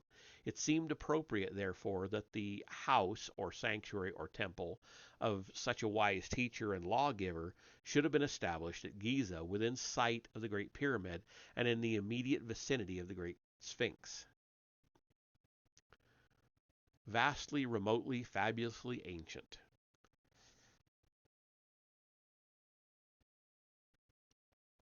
Following the directions given in the inventory stela, which stated that the Sphinx lay, quote, on the northwest of the house of Osiris, end quote, I made my way to the north end of the western wall that enclosed the Valley Temple's T-shaped hall. I passed through a monolithic doorway and entered a long, sloping, alabaster-floored corridor, also oriented northwest, which eventually opened out onto the lower end of the causeway that led up to the second pyramid. From the edge of the causeway, I had an unimpeded view of the Sphinx immediately to my north. As long as a city block, as high as a six-story building, it was perfectly oriented due east and thus faced the rising sun on the two equinoctial days of the year. Man-headed, lion-bodied, crouched as though ready at last to move its slow thighs after millennia of stony sleep. It had been carved in one piece out of a single ridge of limestone on a site that must have been meticulously pre-selected. The exceptional characteristic of this site, as well as overlooking the valley of the Nile, was that its geological makeup incorporated a knoll of hard rock jutting at least 30 feet above the general level of the limestone ridge. From this knoll, the head and neck of the Sphinx had been carved, while beneath it, the vast rectangle of limestone that would be shaped into the body had been isolated from the surrounding bedrock. The builders had done this by excavating an 18-foot wide, 25-foot deep trench all around it, creating a freestanding monolith. The first and lasting impression of the Sphinx and of its enclosure is that it is very, very old, not a mere handful of thousands of years, like the fourth dynasty of Egyptian pharaohs, but vastly, remotely, fabulously old. This was how the ancient Egyptians in all periods of their history regarded the monument, which they believed guarded the quote splendid place of the beginning of all time, end quote, and which they revered as the focus of, quote, a great magical power extending over the whole region, end quote. I don't know if he's going to say it, but there's also a theory that the head, I'm sure he'll probably get to it, but there's a theory that the head was actually much larger, and that it was something completely different than what it is now. It was not a pharaoh to begin with. This, as we have already seen, is the general message of the inventory stela. More specifically, it is also the message of the Sphinx stela, erected here in around 1400 BC by Thutmose IV, an 18th dynasty pharaoh, still standing between the paws of the Sphinx. This granite tablet records that prior to Thutmose's rule, the monument had been covered up to its neck in sand. Thutmose liberated it by clearing all the sand and erected the stela to commemorate his work. There have been no significant changes in the climate of the Giza Plateau over the last 5,000 years. It therefore follows that throughout this entire period, the Sphinx enclosure must have been as susceptible to sand encroachment as when Thutmose cleared it, and indeed as it still is today. Recent history proves that the enclosure can fill up rapidly if left unattended. In 1818, Captain Caviglia had it cleared of sand for the purposes of his excavations, and in 1886, when Gaston Maspero came to re-excavate the site, he was obliged to have it cleared of sand once again. 39 years later, in 1925, the sands had returned in full force, and the Sphinx was buried to its neck when the Egyptian Service d'Antiquities undertook its clearance and restoration once more. Does this not suggest that the climate could have been very different when the Sphinx enclosure was carved out? What would have been the sense of creating this immense statue if its destiny were merely to be engulfed by the shifting sands of the eastern Sahara? However, since the Sahara is a young desert, and since the Giza area is particularly in particular was wet and relatively fertile 11,000 to 15,000 years ago, is it not worth considering another scenario altogether? Is it not possible that the Sphinx enclosure was carved out during those distant green millennia when topsoil was still anchored to the surface of the plateau by the roots of grasses and shrubs, and when what is now a desert of wind-blown sand more closely resembled the rolling savannas of modern Kenya and Tanzania? Under such congenial climatic conditions, the creation of a semi-subterranean monument like the Sphinx would not have outraged common sense.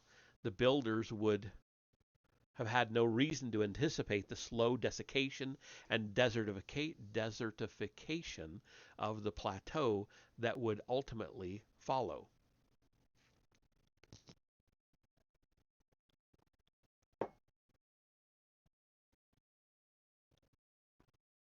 Yet, is it feasible to imagine that the Sphinx could have been built when Giza was still green long, long ago? As we shall see, such ideas are anathema to modern Egyptologists, who are nevertheless obliged to admit, to quote Dr. Mark Lehner,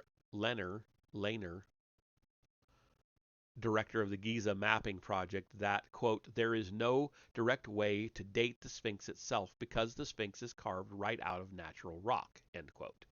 In the absence of more objective tests, Lehner went on to point out Egyptologists had, quote, to date things by context, end quote.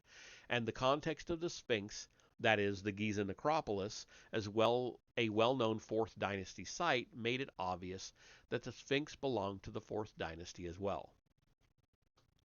Such reasoning was not regarded as axiomatic by Lehner's distinguished predecessors in the 19th century, who were at one time convinced that the Sphinx long predated the 4th dynasty. Whose Sphinx is it anyway? In his Passing of Empires, published in 1900, the distinguished French Egyptologist Gaston Maspero, who made a special study of the content of the Sphinx stela erected by Thutmose IV, wrote, quote, the stela of the Sphinx bears on line 13 the cartouche of Khafre in the middle of a gap. There, I believe, is an indication of a renovation and clearance of the Sphinx carried out under this prince, and consequently the more or less certain proof that the Sphinx was already covered with sand during the time of Khufu and his predecessors. End quote. The equally distinguished Auguste Mariette agreed, naturally enough, since he had been the finder of the inventory stela, which, as we have seen, asserted matter-of-factly that the Sphinx was standing on the Giza Plateau long before the time of Khufu. Also generally concurring were Bruch, Egypt Under the Pharaohs, London 1891, Petrie, Sayce, and many other eminent scholars of the period.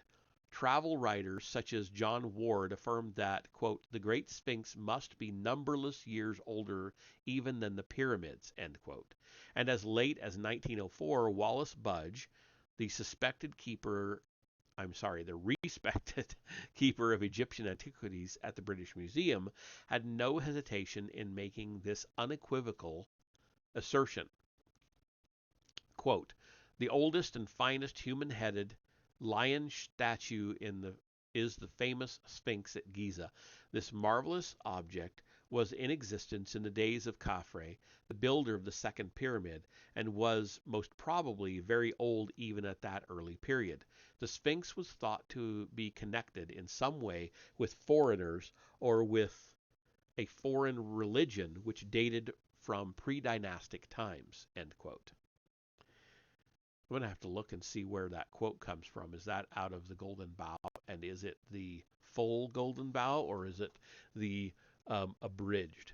Because if you are not aware, the full Golden Bough that E.A. Wallace Budge, or not Budge. Why do I keep mixing those up? No, it is Wallace Budge. No, I'm mixing people up again. I apologize. Budge wrote all the stuff about Egypt. I keep mixing him up with oh crap, now I'm forgetting his name. The writer of the Golden Bough. It's not Budge. Oh god. Okay. Forget I said any of that. My brain is must be done for the night. It'll come to me probably by the time we get done reading.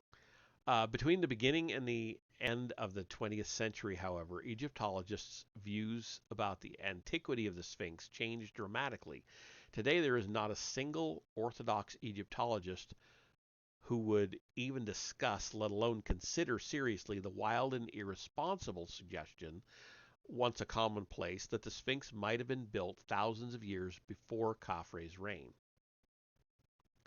According to Dr. Zahi Hawass, for example, director of Giza and Saqqara for the Egyptian Antiquities Organization, many such theories have been put forward but have gone with the wind, quote unquote, because, quote, we Egyptologists have solid evidence to state that the Sphinx is dated to the time of Khafre, end quote. Likewise, Carol Redmont, an archaeologist at the University of California's Berkeley campus, was incredulous when it was suggested to her that the Sphinx might be thousands of years older than Khafre. Quote, there's just no way that could be true. The people of that region would not have had the technology, the governing institutions, or even the will to build such a structure thousands of years before Khafre's reign. End quote.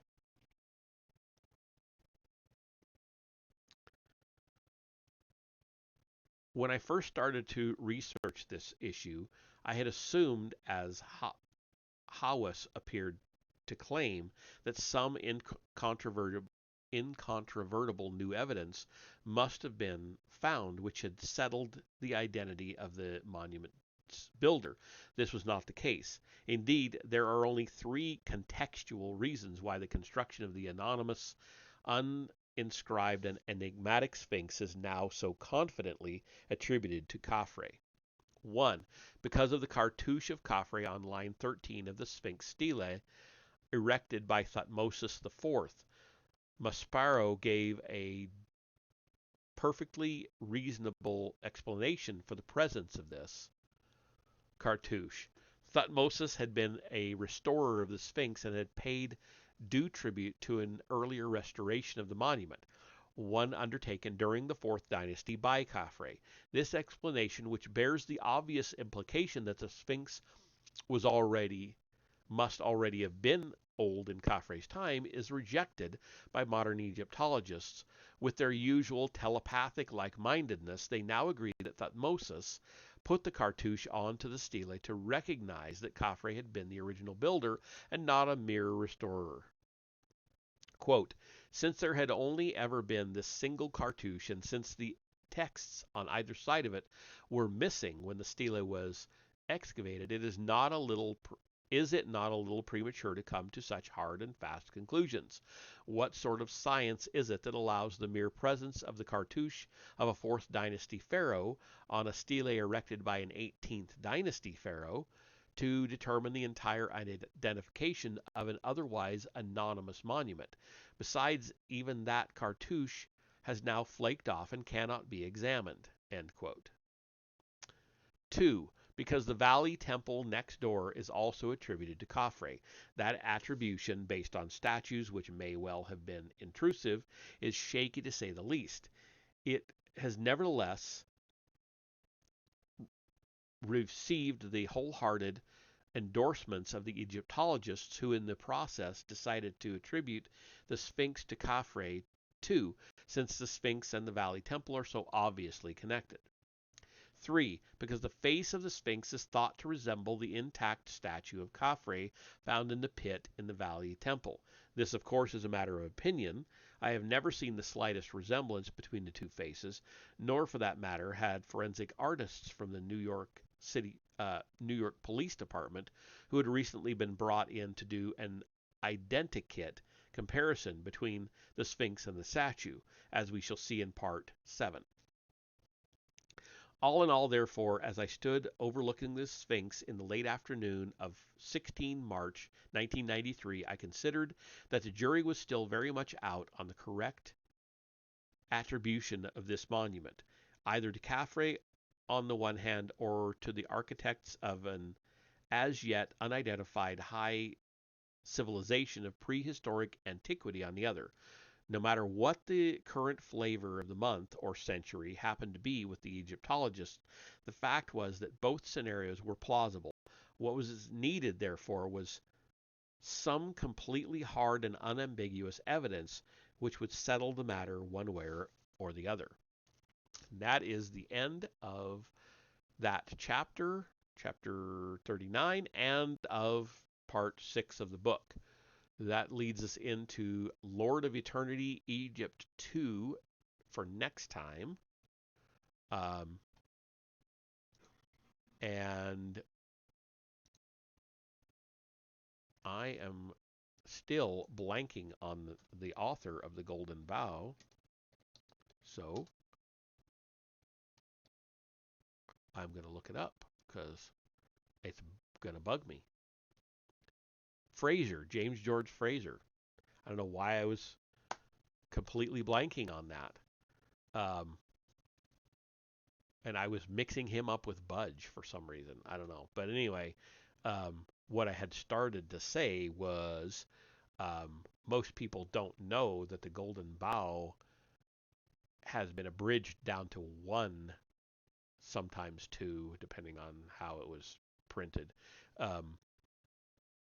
Volume when it was originally a dozen volumes of like 600 to 800 pages each.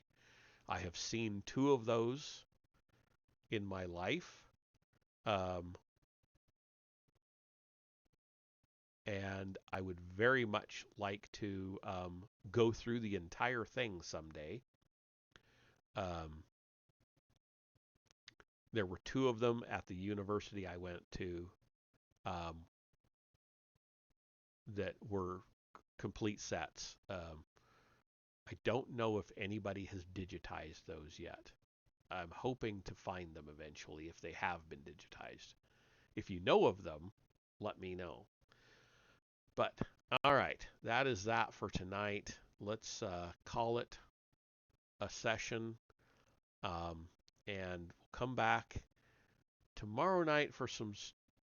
Tomorrow night, yeah, tomorrow night for some Star Wars, and Friday for another chunk of this book. So the next part of the book, we're actually getting nearer the end. The next part of the book, starting on chapter 40, is 9 chapters, followed by the 8th and final section, which is only 3. So I will probably break it up into 4 more readings total. So it's a little bit easily digestible. So, all right, that's it. Have a good night. I will see you all tomorrow night.